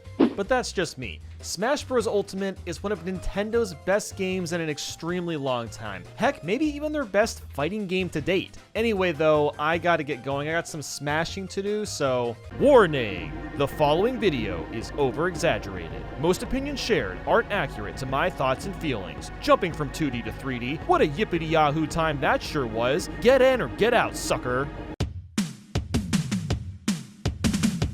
Let's just get it out of the way. Controller bad. This is where you like the video and subscribe because I'm just that relatable. And yes, this 3-prong setup is a little weird, but it's not really that bad because every game has used 2 of the 3 sides, but why have the controller molded this way to begin with? The joystick actually is pretty bad. It breaks really easily, slips out of your thumb due to a lack of a good grip, and is overall just garbage. I get it's one of the first 3D consoles, but it's aged horribly. There is technically the Hori Pad, which fixes most of the original controller issues, but it only came out in Japan, so it's pretty spendy. It's definitely better than the N64 Power Glove, and yes, this is a real controller. Also, yes, it's somehow worse than the NES's Power Glove. If you want to play Donkey Kong 64 or Majora's Mask, you have to have the expansion pack. Add-ons are dumb. Even stranger is Donkey Kong 64 doesn't really need the expansion pack. There was a weird bug that could only be fixed by the pack, so it's required for that reason alone. What's up with the cartridges not having end labels? Like, why did I have to go on Etsy to buy custom ones for all my games? I like the idea of the Rumble Pack, but this is another thing that's aged horribly. The shaking is way too strong and is just kind of annoying. I never use mine. Alright, get ready for quick story time with Nandy, fellas, because I'm about to tell you how modern gaming began. So, as I'm sure you know, Nintendo and Sony were supposed to team up and make a console together, but Nintendo had issues with Sony having too much ownership. Basically, Sony had control of the Super Disc format, including Nintendo software, as well as control over licensing music and movies. Nintendo didn't like this and decided to work with Philips instead. At the time, Sony and Philips were massive rivals, so Nintendo secretly made a better deal with Philips in order to gain control back to their software and to basically over Sony in quotations. Because of that, the PlayStation now exists and so does modern gaming. So you can thank Nintendo for beginning the era of microtransactions, loot boxes, and day one DLC. Good job, Nintendo.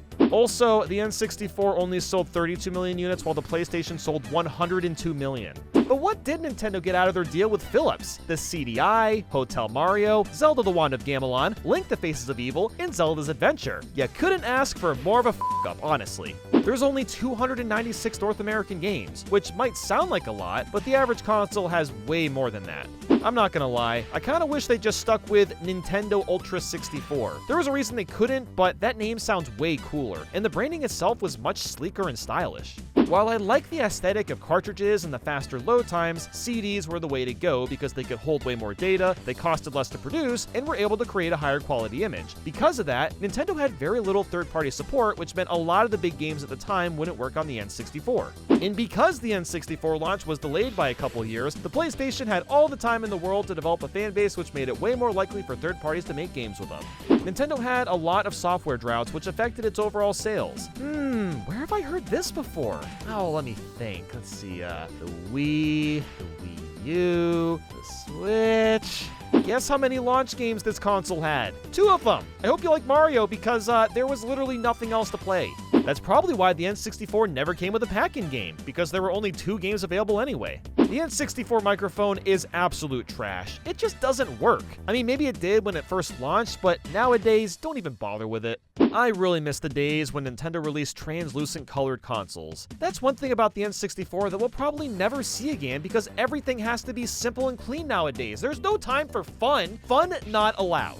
Super Mario 64, Dr. Mario 64, Mario Kart 64, Excitebike 64, Mega Man 64, Maya Ham Soccer 64, Ogre Battle 64, Kirby 64, StarCraft 64, Bomberman 64, Ridge Racer 64, Asteroids Hyper 64, Carmageddon 64, Nuclear Strike 64, Donkey Kong 64, Namco Museum 64, Destruction Derby 64, Road Rash 64, Bass Hunter 64, Monster Truck Madness 64, Shadowgate 64, Micro Machines 64, Virtual Pool 64, Golden Nugget 64, Wipeout 64, GT 64, Gex 64, Virtual Chess 64, Quest 64, Forsaken 64, Fighting Force 64, Robotron 64, Duke Nukem 64, Madden Football 64, F1 Pole Position 64, International Superstar Soccer 64, Star Fox 64, Doom 64, FIFA Soccer 64, Wave Race 64, Pilot Wing 64, Harvest Moon 64. Holy shit, I think these games are for the Nintendo 64. Oh my god! By the way, Mega Man 64 is just Mega Man Legends. Why did they change the name and make everyone really confused?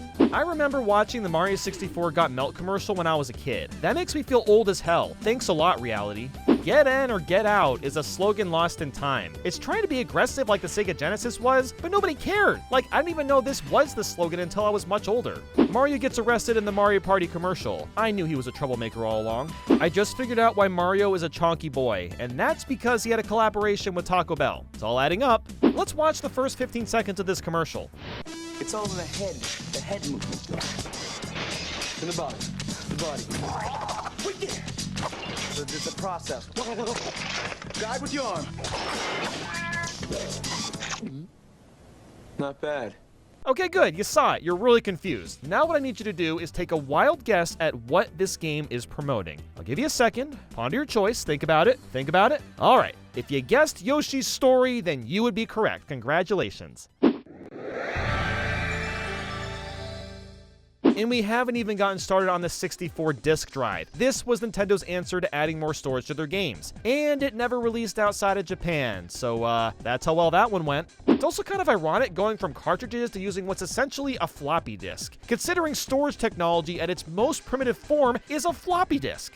What's worse, the games themselves only held 64 megabytes of storage, while the PlayStation discs were holding over 600 megabytes. Why did they even bother when the upgrade is so minimal? There's only 10 games for the system, and RandNet doesn't work at all anymore. So you know what we gotta do? Play them all, because I will never have a reason to play these again ever in my entire life. Mario Artist Paint Studio, Mario Artist Communication Kit, Mario Artist Polygon Studio, Mario Artist Town Studio. Why are there 4 of these games? So Paint Studio's menu screen has transitioned to still images of flowers, Venusaur, and Squirtle. What in the hell am I getting myself into? The marker tweaking is actually ear grating. I like how the smooth effect is literally just adding gauge and blur. I use this all the time, I know what it looks like. I know how to make this picture funnier. Just add the zigzag effect. Comedy 100, I did it, Gen Z. Okay, but honestly, these special effects remind me of all the goofy crap that used to be in Windows Movie Maker back in the early 2000s. It's strangely nostalgic, and I'm only just realizing how awful it was. You can only use undo one time. That's pretty lame. Why would anyone want a virtual coloring book back in the day when an actual coloring book would have been way more satisfying and fun?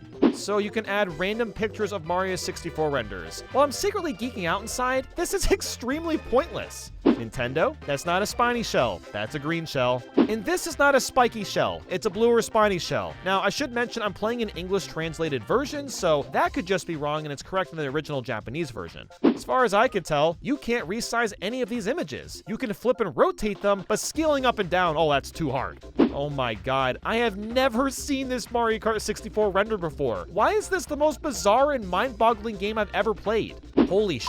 An N64 Fire Flower render, and it looks terrible! Thank God no one's seen this before. I can't get over the pictures that you can add in this game. I mean, there's stuff from Wave Race 64 and even like Banjo-Kazooie. This game is so freaking weird! They even included all 151 original Pokemon plus a few bonus pictures. Like, why is this even called a Mario Artist game? It should have just been called Nintendo Artist.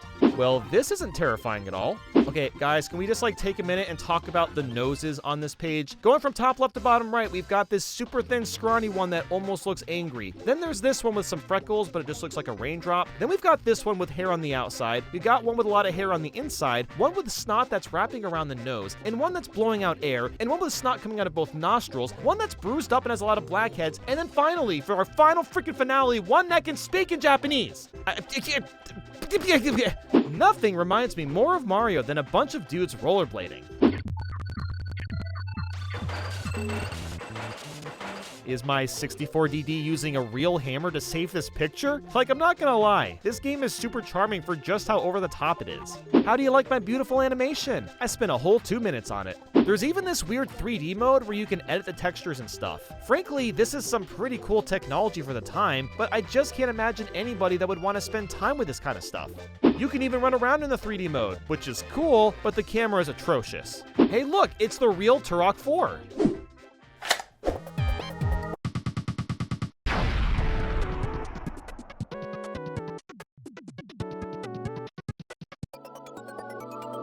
Yes, I get it now. That makes sense. So I think the point of Mario Artist Polygon Studio is to learn how to edit 3D models. It's an interesting idea, but it's just so clunky to navigate. This is legitimately nightmare fuel.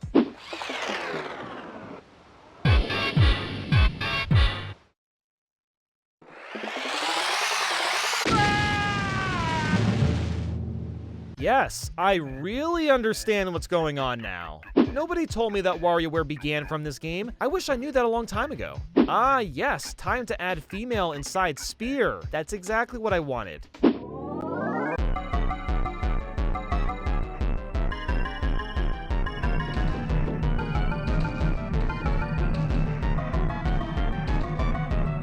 What the f?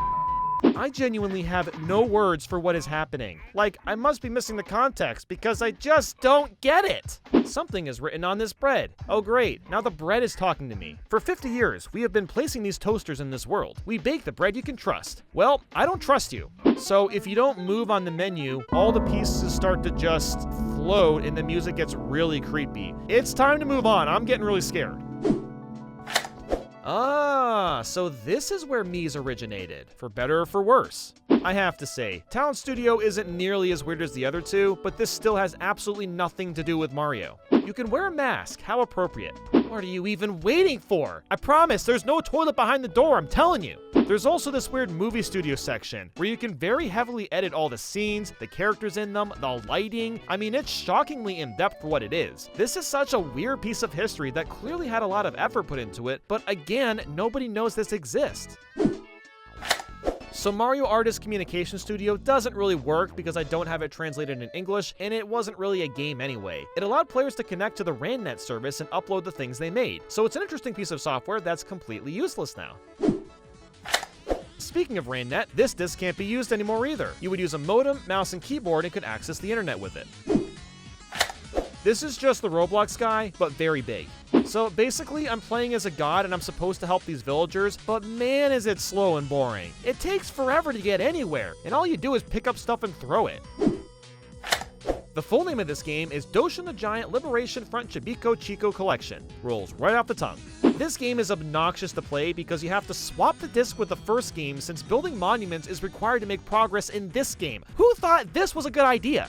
I'm gonna say it. This game is worse than Superman 64, and I'm glad I can't read Japanese to fully experience it. The Zaemon DD. Every failed console has to have a space shooter because it's just a requirement. This game is honestly not that bad, it's just weird that it had to be played on the 64 disk drive. It looks like it would have worked on the regular N64.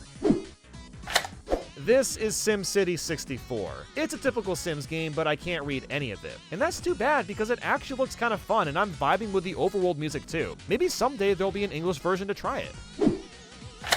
This intro sounds like the credits for a Christmas Hallmark film.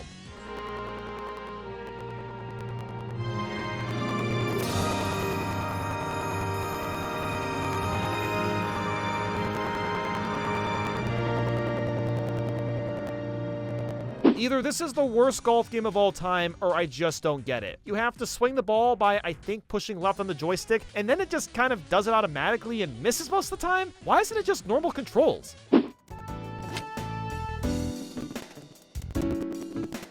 A new record long shot. Thank you for celebrating 2 feet, I guess.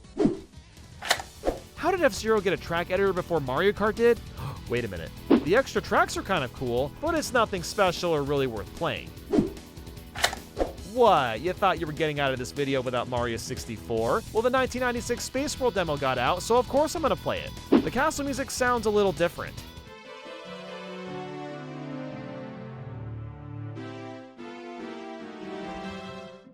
It's honestly a lot creepier with the longer notes. It's not just that though, there are a lot of weird sounds that sound different.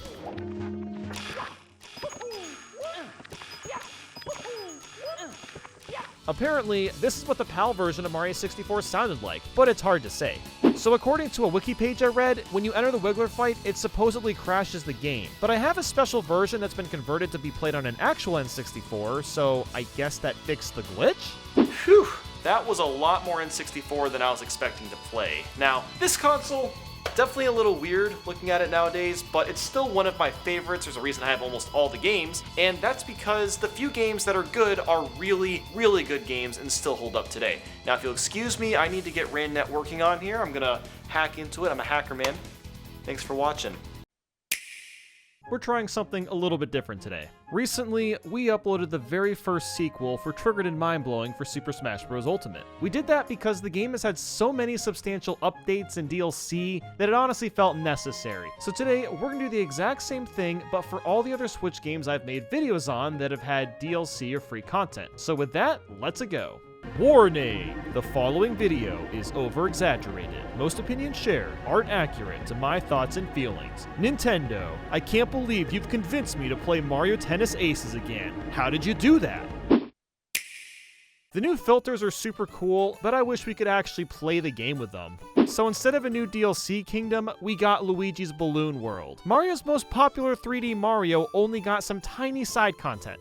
And yes, it is fun, but sometimes people put balloons in the most impossible spots. Half the time, the balloons are in the same repeated areas over and over again. The Labo VR mode is interesting, but it lasts for like 5 minutes tops. All the costumes are cool, except the mini-bosses. Like, they're such lame picks. I mean, I get it, but that'd be like if we got the costumes for every Koopaling. Who would actually want that? 8 billion updates later, and we still can't skip Pearl Marina telling us what stage is in rotation. And we still can't play Salmon Run anytime we want to. Some of the stages are way too linear in design. Linearity just forces everyone to fight in the middle, and there's very little options besides that. Matchmaster Station with a Rapid Blaster Pro. I mean, what more do I need to say? All Eye Station is an absolute pain if you don't play as slow as a sloth. As cool as this map screen looks, it's very hard to find specific levels. Girl Power Station is ridiculous too. You have to defend this orb, and it's absurdly hard to keep up with all the Octolings while also making sure it stays intact. The secret final boss. What the f***, Nintendo? Why does Rabid Donkey Kong sound like Bowser? Rabid Cranky can barely walk, supposedly, then proceeds to use Beepo as a segue. That makes sense. This puzzle is literally just Simon Says. 14 characters were released after the game came out. Why on earth weren't they here from the beginning? Also, why do we just have Fire Piranha Plant? Like, couldn't we swap that in the regular costume at least? But hey, there are actually costumes you can get, and most of them are boring as hell. Mario unlocks his usual attire, and same with Luigi, Wario, Waluigi. Like, why not just have these from the start? Why wasn't Ring Shot in the game at launch? And same with Boo Hunt and Shy Guy Train Tussle, although I'm forced to use motion controls, so I'm not that upset about that. The only interesting new character is Ninja. I could care less about the others. Why couldn't there have been more courses like New Donk City? Look, I appreciate the large number of holes to play on, but this is Nintendo we're talking about here. Golf with Your Friends does a better job with variety than them. We've got a Haunted Mansion, Candyland, a museum, and so on. This is just sad, Nintendo. You should be at least on par with these guys in terms of creativity. Here's some footage of one golf course, and here's some footage of another. I didn't showcase the same course. No, I showed you Balmy Dunes and Spiky Palms. Spiky Palms is a new course, but you can't tell the difference from the other desert one. We never got a new game style. And no, the Super Mario Bros. 2 mushroom doesn't count. Look, I got nothing bad to say here. All the updates were fantastic additions. All I really wish was that the Mario 3D World style was interconnected with the original 4 styles better. They really had to patch in the ability to swap the camera controls. Also, Mario 64's audio still lags, and it'll likely never get fixed. I love how GameCube support was also added later on. How such basic functions weren't implemented from the get-go absolutely baffles me. So instead of some new courses for Nintendo's most popular Switch game, we can play the game with some cardboard. Boy, does that make me so happy and joyful. Of all the Nintendo games to have free DLC, why does this one cost money? It's just Captain Toad. They didn't even bring back the Wii U exclusive stages. This is basically our Mario Kart 8 Deluxe DLC. Yippee. Oh no, the Boo flips your screen. Why didn't Scare-Scraper get DLC? That was the superior multiplayer mode. The new Scream Park minigames are fine, but it stinks you can't play them online. When did I start playing Kirby Air Ride's Top Ride? Ah, so the DLC is essentially all free roaming. Why couldn't the whole game be like this? I don't think this is supposed to happen. 150 Diglett? What is this, Korok seeds? Do we really need something like XP Charm when XP Share already exists? I can't believe Mustard is using the Joy-Cons when a Pro Controller is the better option. John, can we replay that Slowpoke animation? Oh my god, it's so awful that it's actually just the best. Okay, I love that I can pick between Bulbasaur and Squirtle, but why not also Charmander? I'm guessing he's available in Pokemon Sword, but that's still kinda lame. I hate Avery. What an entitled asshole. Wow, we have to pay money to have Pokemon walk around with us, and it only works in the DLC. And the Pokemon behind you are so slow. It doesn't even feel like they're nearby. Cubfu evolves by looking at a scroll? What kind of sense does that make? That'd be like if I looked at a box of raisins and then I just turned into the raisins. You made me spend 100 watts to see a Staryu. A Staryu! If Peony wants to adventure with me so badly, why does he run off without me in a place that I've never been to before? You know, Sonia, maybe if you were dressed appropriately, you wouldn't be so cold. If a graphic designer saw how this text looked, they would freak out. Yeah, I'm talking about you, Jacob. It's really amazing how they brought back so many characters like Adeline, Dark Meta Knight, Marks, and many more, but all this stuff came out so late. It's yet another Nintendo game where it doesn't make sense to delay the content by several months. It's great that you added online play years after people stopped playing this game, but what about new boards like we actually wanted? It's really sad how much ARMS fell off. The theme song still slaps. Springtron, huh? How creative. How about Ribbontron next? Whoa, wow, that one's crazy. I'm sorry, but Lollipop is really creepy. For real, just play new Pokemon Snap. They gave us free updates for crying out loud. That's about it for all the games I've covered over the past 4 years. But 2022 is coming, and honestly, I think it's going to be a big year for Nintendo fans. But with that, thank you all so much for watching, and I'll see you next year. Warning! The following video is over-exaggerated. Most opinions shared aren't accurate to my true thoughts and feelings. Bowser has a tummy ache and hears Italian voices. It's probably not a tapeworm this time.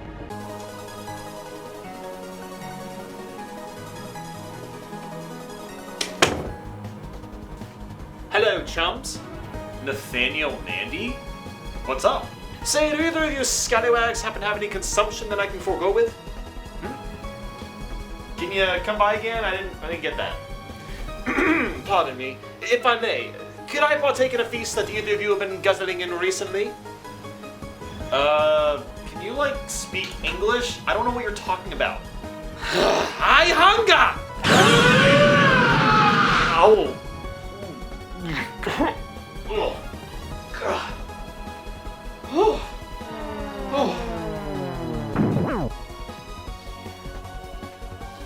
You naughty little scamp? Skip means being mischievous in a likable or amusing way, but this toad straight up skips school. That is unacceptable parenting, bad, bad, bad. So Peach and the Toads have a meeting trying to figure out why toads are turning into blorbs, and the blorb toads were apparently eating blorb mushrooms. Gee golly, I wonder what's causing it. Like gossip? We all do, Toad. That's just human beings because we suck. What the hell, Bowser? Look, I know you're evil and all that, but you just broke a table that was probably custom built and very expensive. You don't see tables like that every day. Hey, can you riddle me this, Batman? When the f did Peach get telekinesis powers, and why is this never seen in another Mario game? No! Bowser, don't touch the boulders, no! Not the boulder. Nathaniel, what are you doing in here? Well, I'm sorry, it's just those poor boulders. Will you just get out? I'm still recording. Bowser doesn't believe in climate change, I guess. Great idea, Bowser. Let's eat the random mushroom from the shady guy, you frickin' knucklehead. I guess that mushroom gave Bowser the power of suck? Did Kirby make this mushroom? Even Starlo doesn't treat Luigi with respect. I'm getting tired of this happening to him.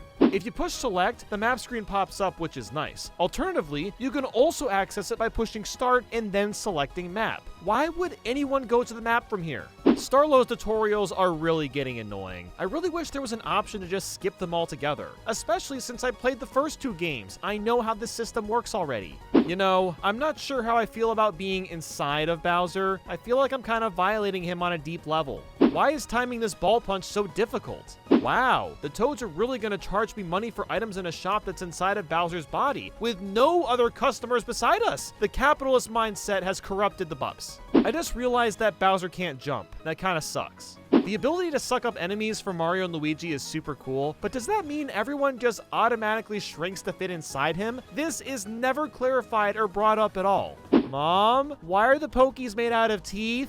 I get it, we killed the bug in Bowser's flame pipe. Bug, virus, cold, it all connects. Very clever, Mr. Alpha Dream, sir. Ha ha ha. How on earth did the Goombas not die from Bowser crushing the cage to smithereens? You know, I'm not sure what Bowser expects from his minions. How is a Goomba supposed to help carry a bonsai bill into a launcher? Wait. I have to eat this huge carrot in 1 minute? That's not fair. Oh, give me a break. This Dermite can refill by just sucking Bowser's body. This boss is annoying. Dang, Bowser's own minions are gossiping about Bowser. What a bunch of inconsiderate assholes. Okay, I guess Bowser's castle can just f***ing fly now? Okay, whatever. Bowser had all the time in the world to move out of the way and not get squished, but he just didn't wanna. Starlo, will you please stop teaching me how to play Galaga? I've done this before, just shut up already! I don't know why Bowser thought he could just run up to his castle after seeing it take off beforehand. Of course they aren't gonna let him near it. Once again, Bowser is unfazed by how convenient his VIP seat is for Fawful's show. His ignorance has no limit. These boos are feeders, and that's pretty messed up. Why do the Choombas take like 10 seconds to attack? Like, could you possibly back up any slower? I'm no doctor, but even I know that squishing some muscles doesn't enhance them. Oh, what the hell? Now I get the map permanently on the other screen? Why can't it be like this the whole time, or at least have the option to swap screens? What's the point of hunting for these action puzzle pieces if I'm just gonna grab them all in this one spot? Fawful, I think just 1 or 2 of those walls is enough. Like, come on, that's a little excessive. We've stocked our wares to appeal to discriminating clients of shine rank or higher. And yet, gentlemen, it appears as though the pair of you have yet to sniff the shine rank. The very thought of gentlemen of your caliber shopping here. How very amusing. And yet, this is not a comedy club. Okay, why not just beat me with a broomstick while you're at it? Just say we're not welcome! What is it with Mario and Luigi games always having you collect random objects to save the day at the halfway point? Superstar Saga has the Beanstar pieces, Partners in Time has the Cobalt shards, and now there's the Star Cures. I get that there's only so many story structures, but it feels like this plot device has been repeated too much. This block lady has way too much trust in strangers for fixing your shoulders and back. You absolute dunce. Okay, now hold on. Bowser should be able to see Mario, Luigi, and Chippy when he's using the Boo Light. How hard can it be to chase down this tiny caterpillar? Just grab the damn thing and get the stupid Star Cure. It shouldn't be this hard. Bowser's only method of jumping is by ground pounding, and it's really annoying when you hit a Bob-omb and get sent back. Oh no, it's the original Lego Mario and Luigi. I'm not gonna lie, the idea of being trapped in a safe that small is terrifying. I feel really bad for Bowser. You know, Mario, you've escaped out of those sock ops in battle plenty of times, so I don't understand why you're trapped in this one specifically. The mushroom gloves are actually so broken. Mario and / or Luigi get 60 HP regularly enough that you'll never have to heal ever. Bowser's unique moveset in this game makes me wish he had this kind of stuff in Smash Bros. I hate these alarm bob-ohms. Their patterns are so hard to read and do so much damage if they explode near you. Starlo is the kind of guy that wears shorts and 2 feet of snow. Wow, Dark Bowser. Super creative idea, Nintendo. Next they'll think Peach encased in pink gold is really clever. Why did Bowser's Inside Story get a remake? It didn't need one at all.